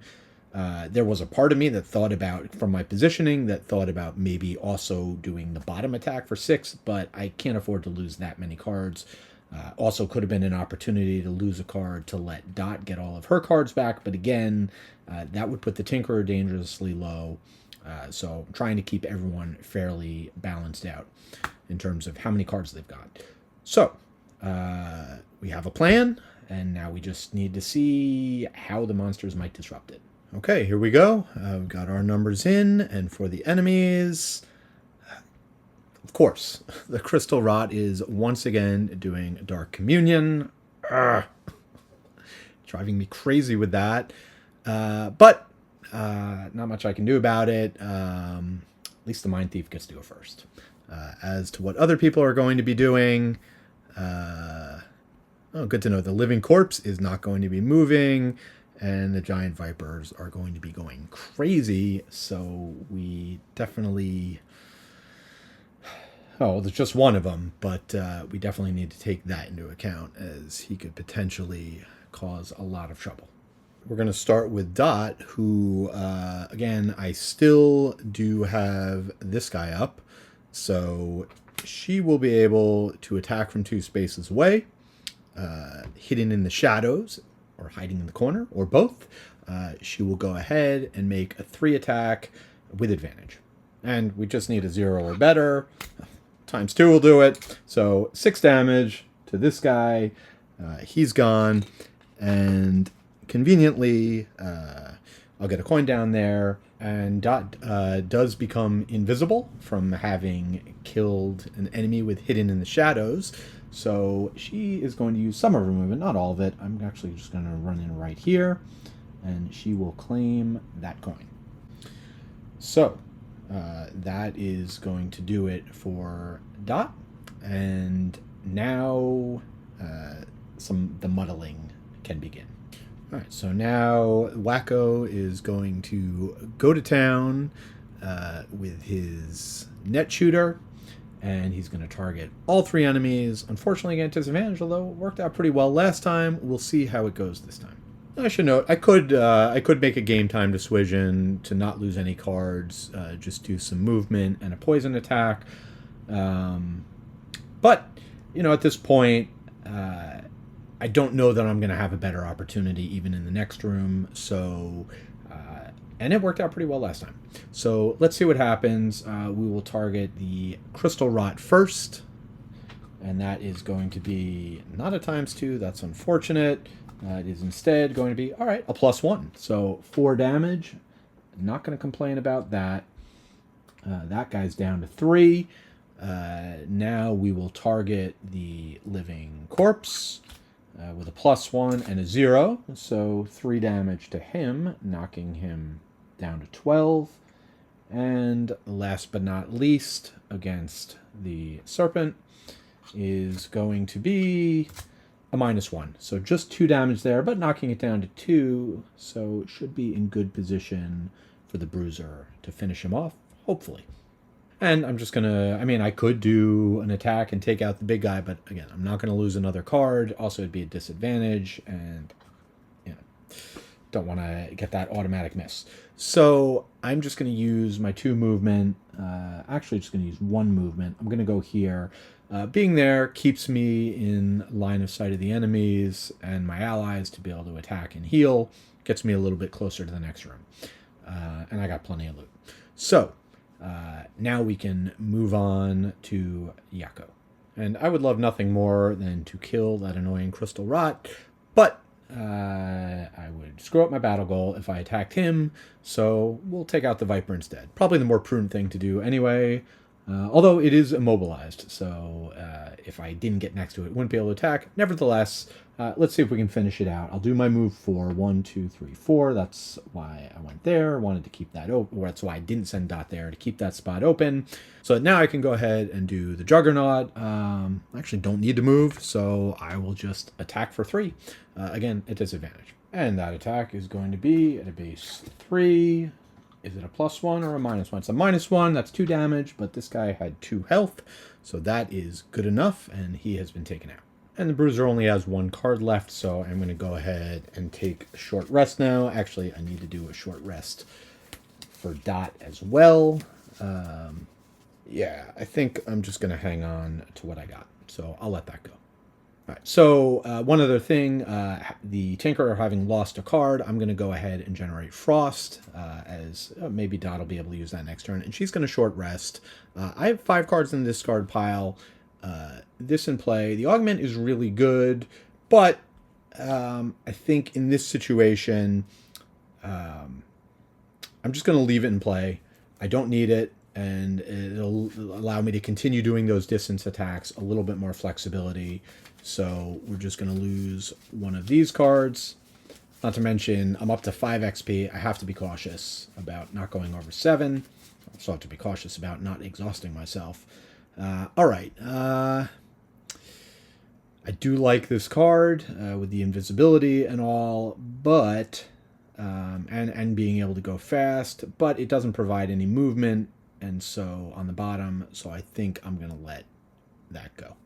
Round 13. As we get into it, so my plan here is I want to make sure that the Bruiser gets to go before the Crystal Rot. Have a chance to take it out. So he's going to go on 15. He's going to be able to move in, attack both enemies. I do not want it getting him slapped back, so the Tinkerer is then going to stun the big guy, most likely. And as for Dot, she's got a couple of different options depending on how the attack goes. Either combination, these two or these two, are both really good for me. So it'll depend on what the Bruiser does and if he manages to take out an enemy or not. So next up, check out the enemies. And here we are with our initiative, and for these guys, Unholy Gifts. That doesn't sound fun, but that's on 40 after me, and a Hasty Assault on 47. Good thing I'm stunning him. And the Bruiser's just going to get right in there, move 2, get a shield. He will be looting this, so I'll just grab it now. Oh, I should probably grab that one that he looted last turn. And then he'll go ahead and he'll do a 2 attack on each enemy at disadvantage. He also gains an XP for that, so he's now up to 9. Here we go. First attack against the... we'll go against this guy. The Crystal Rot is a ×2 and a +2. Wow. Okay. That guy is not going to be a problem.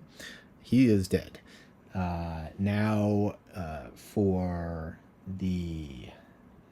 Living Corpse is a 0 and a +1, so a 0, so that's just 2 damage, knocking him down to 10, slow and steady. That is going to do it for his turn. All right, so now for the Tinkerer, he's going to go ahead and stun the big guy who's 3 away, and that's now 13 rounds in a row that he has either applied a condition or healed an ally. You can also give a shield, though I think I did do that once. So, but I know I've done something every round. Now, for his movement, I think I'm actually going to open the door. And here's my thinking. Everybody's getting low. I got a low hand size. This is a pretty big room. There might be enemies all the way on the opposite side. And I don't have a lot of time left. So I think I just need to keep pressing forward, give them time to come to me. I can strategically retreat around a corner. So, yeah, let's move over to the doorway and pop it open and see what we find inside. Okay, so here's the situation. There are 6 more enemies. They're all going to be advancing. Kind of got a rough idea where they'd end up, and I know that being in the door frame is not going to be safe. One of them will be able to make it as far as the door frame, so he's going to pop back out of there and move around the corner and hang out here. And that is going to do it for his turn, and now lots of enemies are going to get to go. Actually, just one enemy to start. It's going to be the Living Spirit first, which is going to move 2 here. So the Living Spirit is going to fly down here. We've got a Living Bones. We've got a Living Corpse here. We've got an Elite Viper, and all the way in the back, another Living Bones and a Living Corpse. So, and then there's also 3 coins all the way back there. Interesting thing, first thing I've run into is there is a limitation on coins in 2nd edition. There are 25 coins that can be placed in the scenario. At this point, I have placed 23. So, I'm only going to get 2 more coin drops from enemies, but that is the least of my concerns right now. This is a lot of damage I have to deal. We will have to see how things go if I can muster up enough damage to take out all these enemies. Speaking of mustering damage, Dot is up next. She's still got the Psychic Blade out, so she doesn't have to move. She can attack the fatty from right where she is, and she will do that. And we are going to use her level 2 ability. So it will be a 2 attack. She will consume the frost. So now we're up to 6 XP. So I can only get 1 more. Although, honestly, at this point, I want to win the scenario more than do the battle goals. So we'll see what happens. But she is going to attack for 4 and push that guy back just to kind of keep him out of the way for a bit. Maybe... let's see how the attack goes, and then, we can do it in order. I attack first, and then I decide if I want to push. And I also get to add a curse in, so I will make sure to do that. I've thrown 1 on top. All right, here's the attack. All right, no bonuses. It's just 4. So this thing is down to 6. And the question is, do I want to... It is going to be stunned, so it's not going to go. Do I want to push it out of the way, or do I want the Bruiser to be able to swipe at it? And a quick look, the Bruiser is sitting on the spare dagger, so he will be able to attack this guy twice next turn, which I think I'm going to have to do. So I'm going to leave him where he is. And Dot's got plenty of movement coming up next turn with Scurry, so I'm just going to have her walk into the room and grab that coin. And that is going to do it for me. Now we have a bunch of enemies coming. We'll kick things off with a Giant Viper, who is going to be able to move 3. So he is going to go ahead and just go 1, 2, 3, getting right up next to the door. And that is the Viper. Next up, you can see the Living Corpses are moving 2. The Elites are moving 3. Of course, the Elite on the board over here is stunned, so his stun goes away, but he does not move. This big bad boy is going to move into the door frame. And then this one is going to come down 2. Last but not least, the Living Bones are going to be moving 3 with a focus strike. So 1, 2, 3. And then 1, 2, 3. It will get it as close as it can. And that is going to do it for round 13. And that is going to do it for me tonight, but you will only have to wait but a fraction of the second for me to continue. We are into round 14, and I've got a pile of enemies headed my way. Don't have a lot more turns with the Mind Thief, maybe 4 or 5, depending on how things go. A little bit more with the Bruiser and Tinkerer. So it's going to be tight, but we'll see if we can take everybody out. We do need to deal with the big guy here, so that's... I've got a couple attacks coming from the Bruiser. I've got the Mind Thief able to do an attack. And then I've got not a lot of options. For the Tinkerer, pretty much just going to be healing most likely, and then trying to get out of the way, maybe running into the room. One thing, you can see the location of the Tinker. I did change. It didn't really make a difference. I had that option to go up or to the left when I came out of the room. I knew what all the enemies were going to be doing. I just didn't realize that the Tinkerer had no attack options. So obviously that's something, if I'm only playing one character, I'm going to be very cognizant of. In this case, I wasn't, so I don't think I'm bending too much to just adjust it so that he can be within range. All he can do is heal, just to make sure he's closer to his allies. So, time to check out the enemies. Okay, so you can see we're here on 13, 17, and 20.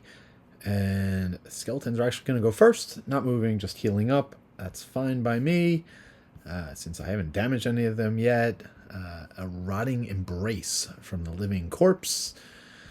Well, we'll see if we can take him down before he does that. Sap strength from the living spirits, and a lot of moving from the giant vipers. All right, so definitely gonna have to study the board and figure out where I want everyone to be. So as things stand, kind of looking at the board, the only attack I'm going to have to worry about this round is going to come from a giant viper. Nobody else is going to get close enough, assuming we stay in this room, which is the plan.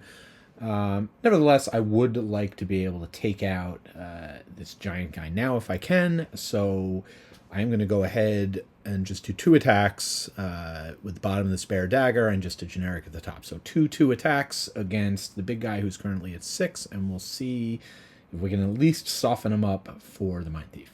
First attack, base 2, +1, so that's 3. Second attack, base 2, almost.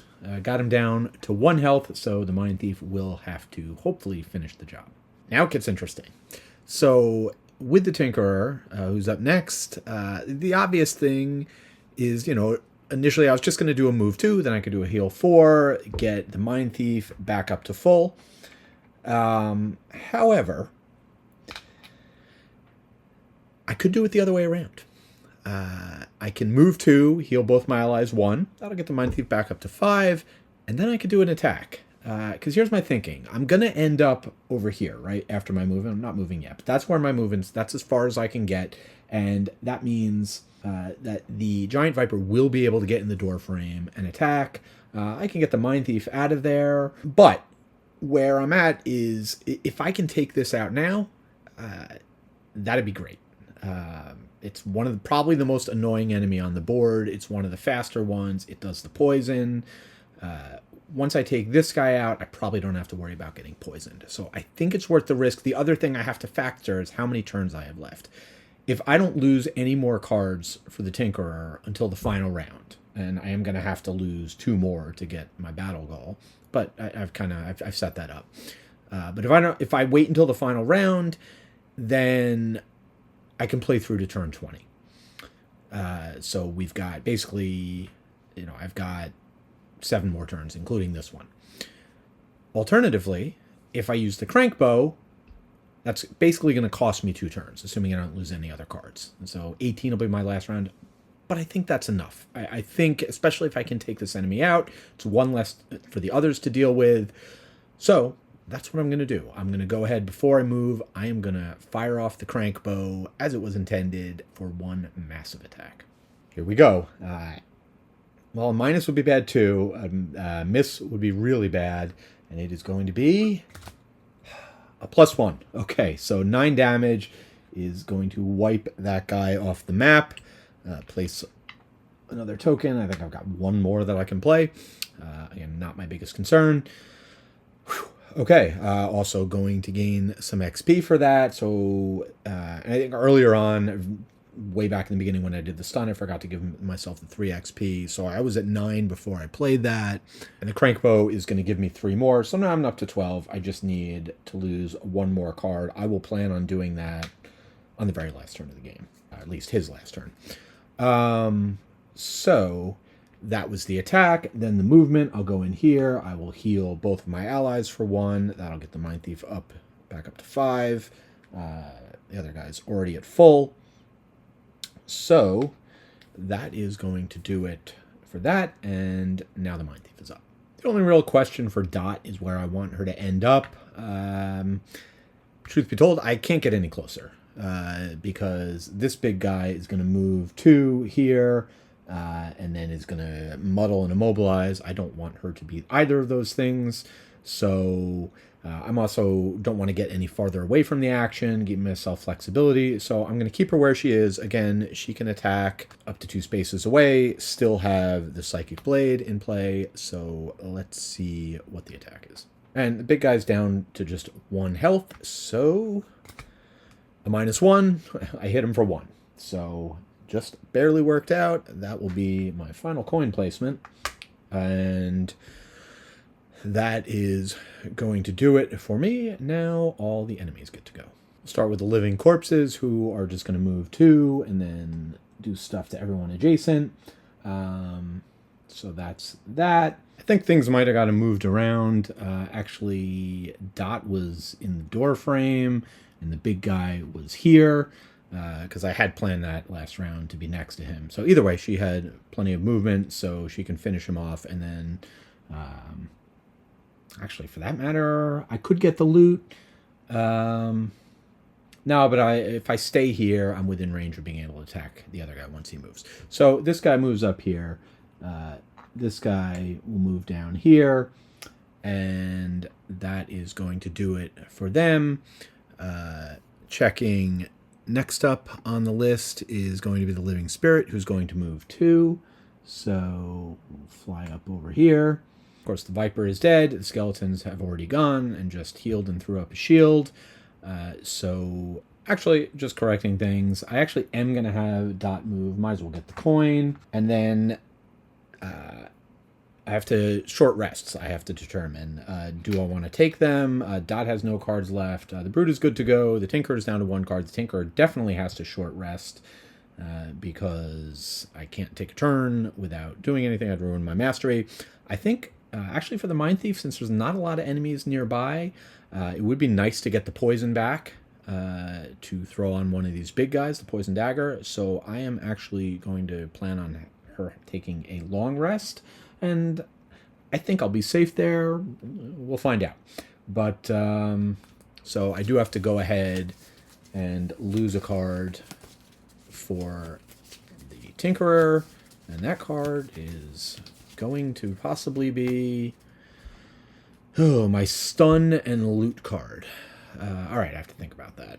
Yeah, so I'm losing a good initiative card, but I'm keeping myself flexible in options with the other stuff and all the healing, so I am going to let that go. And one more thing I forgot, of course, with the Tinkerer, I did lose a card with the Crankbow, so I can go ahead, I will generate air, and that is now the end of round 14. Round 15, and every little bit of damage counts at this point, and there's not a lot that the Tinkerer can do to help, but what the Tinkerer can do is poison an enemy, so that's his plan.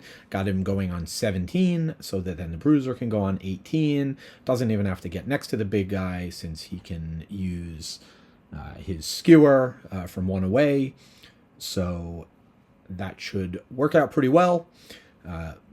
And of course, Dot is going to be taking a long rest this round. And the giant vipers are all dead, but I left them on just out of curiosity to see if I hadn't taken him out, what would he be doing? So we'll go ahead and draw, and pouncing. All right, well, glad he's not doing that.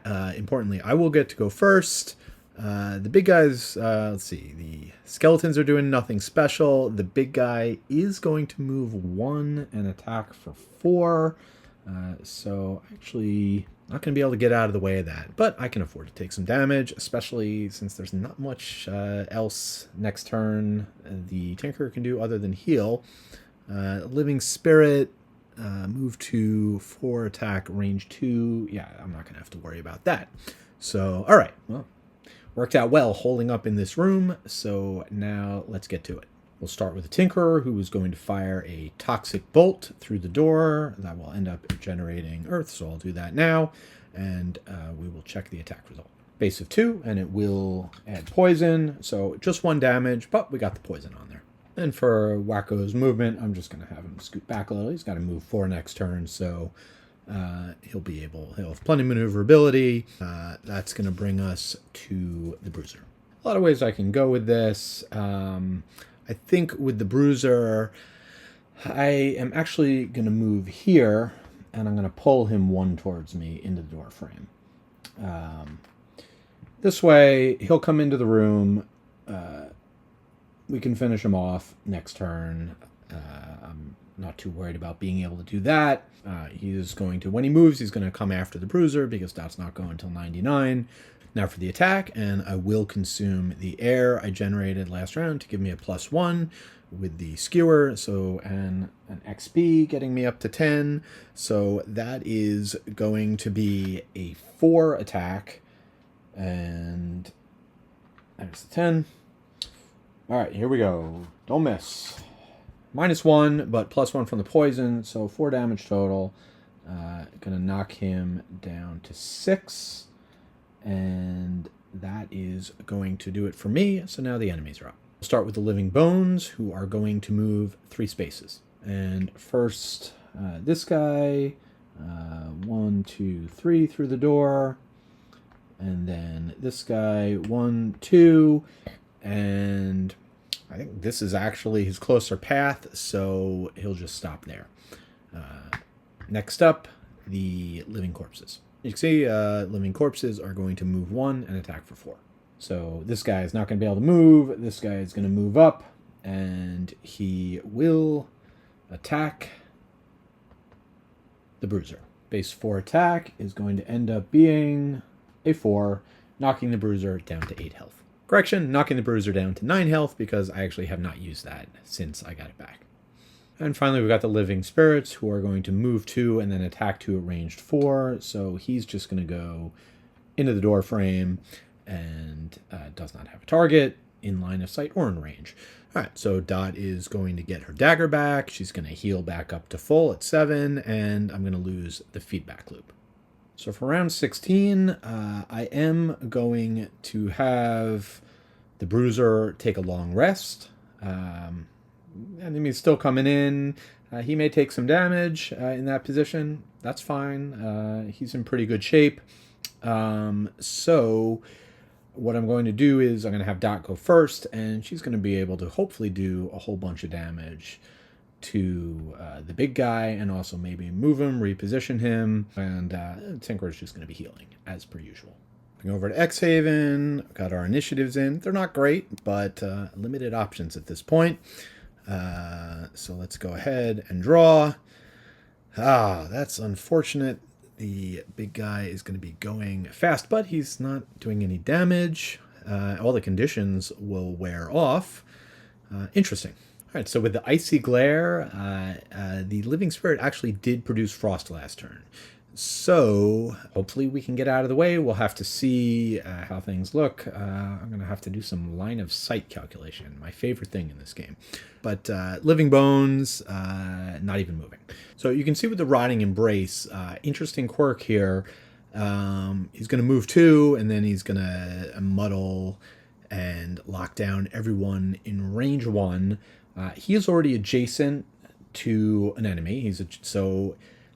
He's not attacking, so he moves as if it's a single target, and with a single target, there's no reason for him to move to get next to the Mind Thief. So I'm pretty sure the way that works out is, even though he's got this effect that were he better positioned, I mean, he's a corpse. He's not that smart. So he sees a target, he's right here, he's going to do his corrosive belch and only affect Yako. And so Yako is going to be muddled and restrained, but those are going to go away at the end of his turn, and he's taking a long rest. So I feel like finally some payback, something going my way after all of those repeated muddles I had to deal with earlier.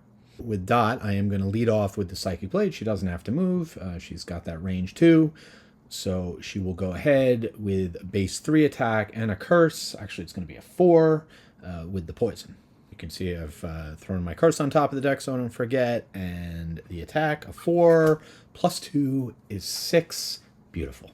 That is exactly enough to kill it. Just want to make sure Dot's out of the range of that stun. So I'm going to move her back over here. that should keep her safe. That is the end of her turn, and the Tinkerer is up. And she did gain her 7th experience, so that is going to have to inform some of my decisions for the rest of the game. So very simple turn for the Tinkerer, who is just going to throw a 4 heal on the Bruiser, bringing him back up to full, and then doesn't need to move because the Living Spirit will not have line of sight.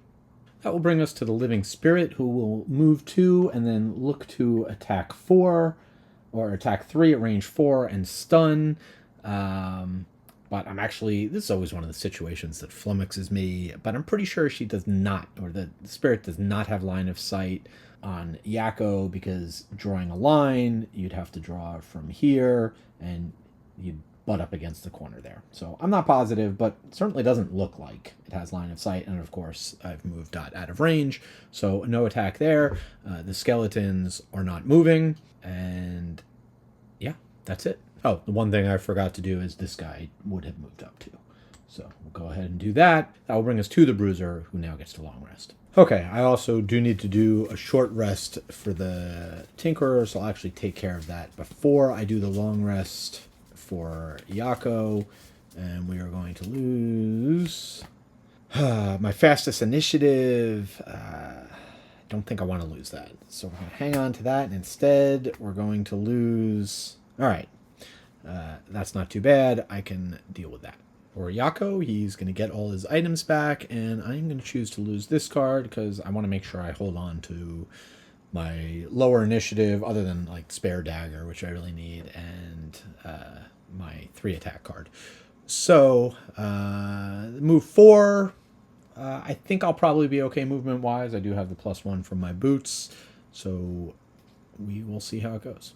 So as we go into round 17, a couple of my characters are going to be going fast. I'm actually going to have the Tinkerer wait and go on 76. Hopefully some enemies will get closer, but the Bruiser and Dot will go pretty fast, and I gave them a pretty flexible package in terms of, depending on what the enemies are going to be doing, who they'll be able to attack, and just have to start getting these people down. Okay, here we go. Drawing. It's exactly what I want order-wise, with the Tinkerer going last.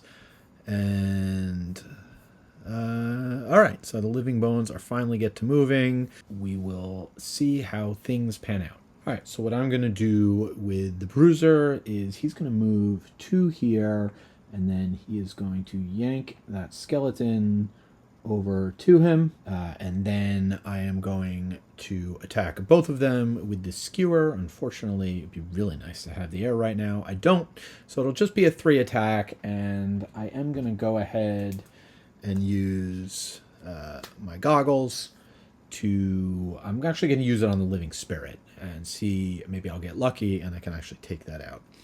First, the attack against the living bones. So that is going to be a 3 attack against 1 shield. And so just 2 damage. And then the attack against the living spirit. Also a 3 attack against 1 shield. +1. That is exactly what I was hoping for. And so that is a 4 versus the 1 shield is enough to take it off the board. Perfect. The Mind Thief is up. Dot has a Psychic Blade active, so she is just going to run up here, and she's going to attack that skeleton, and I think we will go ahead and poison it. Yeah, because I'm going to be doing a long rest, so I'll be able to get it back. So we'll poison Living Bones and go ahead and attack it for 2. And that result is going to be a +1. So that's 3, knocking it down from 5 to 3 after the shield, and it is poisoned. All right, so what I'm going to do for the movement is I'm just going to actually move her up here. Keep her close within range of combat, but hopefully safely behind the Bruiser. Now it's time for the enemies. You can see Living Corpse is doing nothing special. He's just going to move 1. The Living Bones are going to attack 3, and one of them will get to attack. And all those attacks will be on the same target, which is the Bruiser.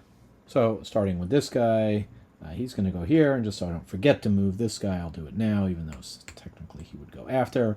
And that Living Bones is going to attack the Bruiser twice. Each is a base of 2, so the first attack is a -1. I will use my armor to reduce that to 0.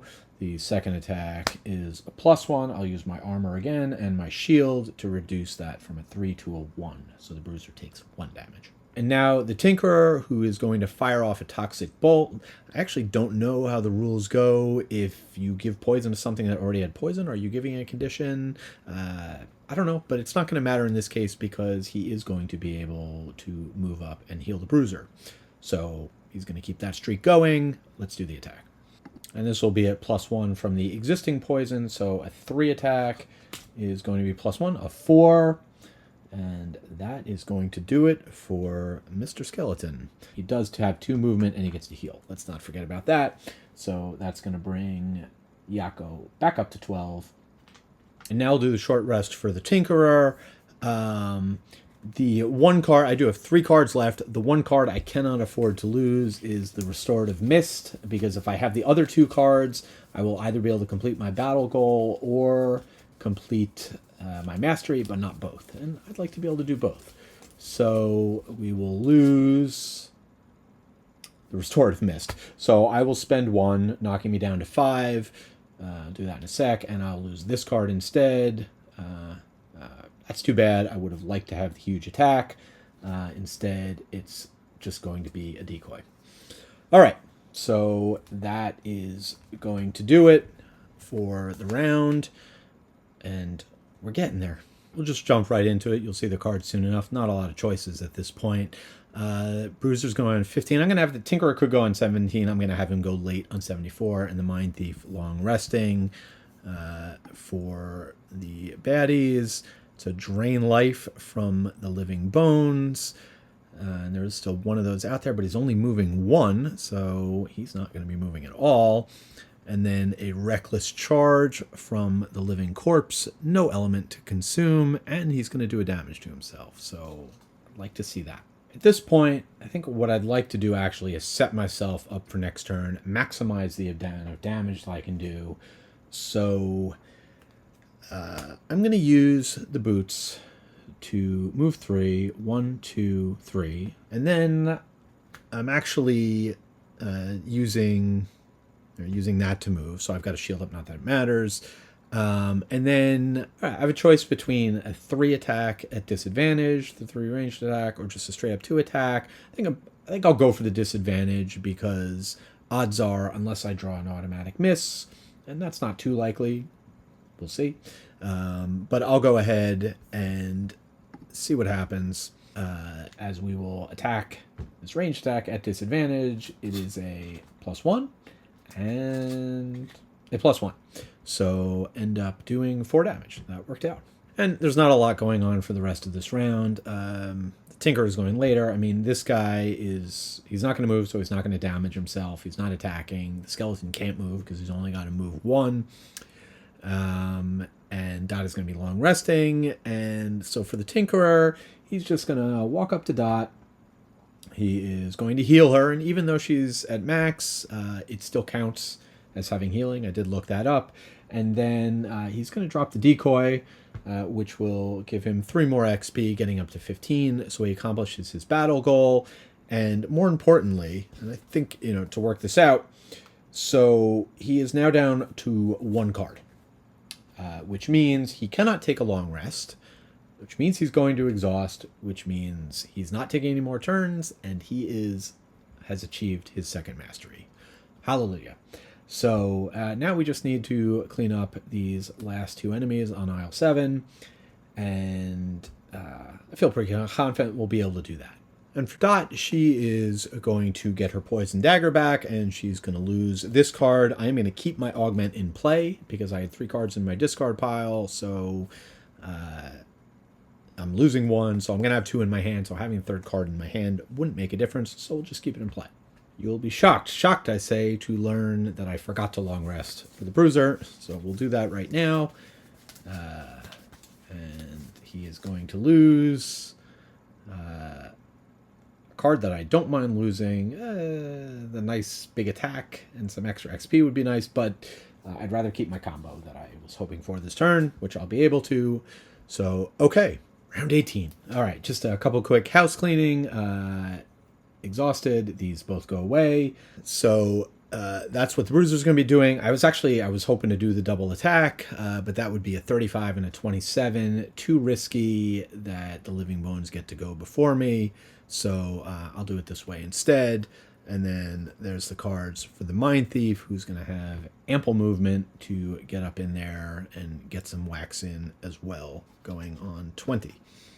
So now we just need to queue up the enemies. Here we go. Actually, round 19. Nothing special for the Living Corpse, and Focus Strike for the Living Bones. First, the attack, as the Bruiser will consume the air the Tinker so kindly left behind last round. So we will be able to do a 4 attack with Pierce on both enemies. And the attack against the Living Corpse is going to be ×2. Amazing. That was nice. The attack against the Living Bones then is going to be -2. Giveth and taketh. So that's a 4 minus 2 is 2. It's got Pierce, so it does get a couple of points of damage in. Knock that guy down to 5. Yeah, so I'm actually going to have the Bruiser take a step back, and I'm going to pull the skeleton, but I'm only going to pull him 1 space, and that is going to set things up for the Mind Thief. As the Mind Thief is going to be able to go ahead and use her boots plus the scurry to move 4. So 1, 2, 3, 4. Again, she could attack from 1 space back, but it's much better to be right up next to this guy. We're going to do a 2 attack. I am going to add poison after that. And that attack is going to be a 3. Bringing him from 5 down to 3 as he takes 2 damage. But we're not done yet. I am going to wound him and move 4. And knowing that the Bruiser has this under control, she's going to run back into the room, 1, 2, 3, 4, and head for that loot that she's been leaving behind. That is it for that, and now the Living Bones are up. And they're just going to move up and do both attacks. So here comes the first attack, is going to be a -1. So at a base of 2, so that's just 1 damage. And I actually didn't use my shield before, so I'll use it now and take no damage. And then the second attack is just going to be a 2. So that is 2 damage, bringing the Bruiser down to 10. Oh, and of course, from the wound, he's going to go down to 2 himself. And that will be the end of the round. Round 20, the last hurrah. Thank goodness that the Living Bones is not going on 12. That would have been annoying. Okay, let's finish it off. The Bruiser is going first, so he will try to take out the Skelly with an attack, which is a +1. And we are using... it doesn't even matter. I guess just a basic 2 attack. It's dead. Very dead. And then a basic movement on the other way. He's got 2 movement. He does still have his boots, so he can move 3, go in there and grab that coin, get a little bit of loot to end up. And then last but not least, Dot has enough movement, the 3 movement, to go down here and grab one of these coins. Could not use the loot card. She was out of range anyway, but could not use the loot card or she would fail her battle goal.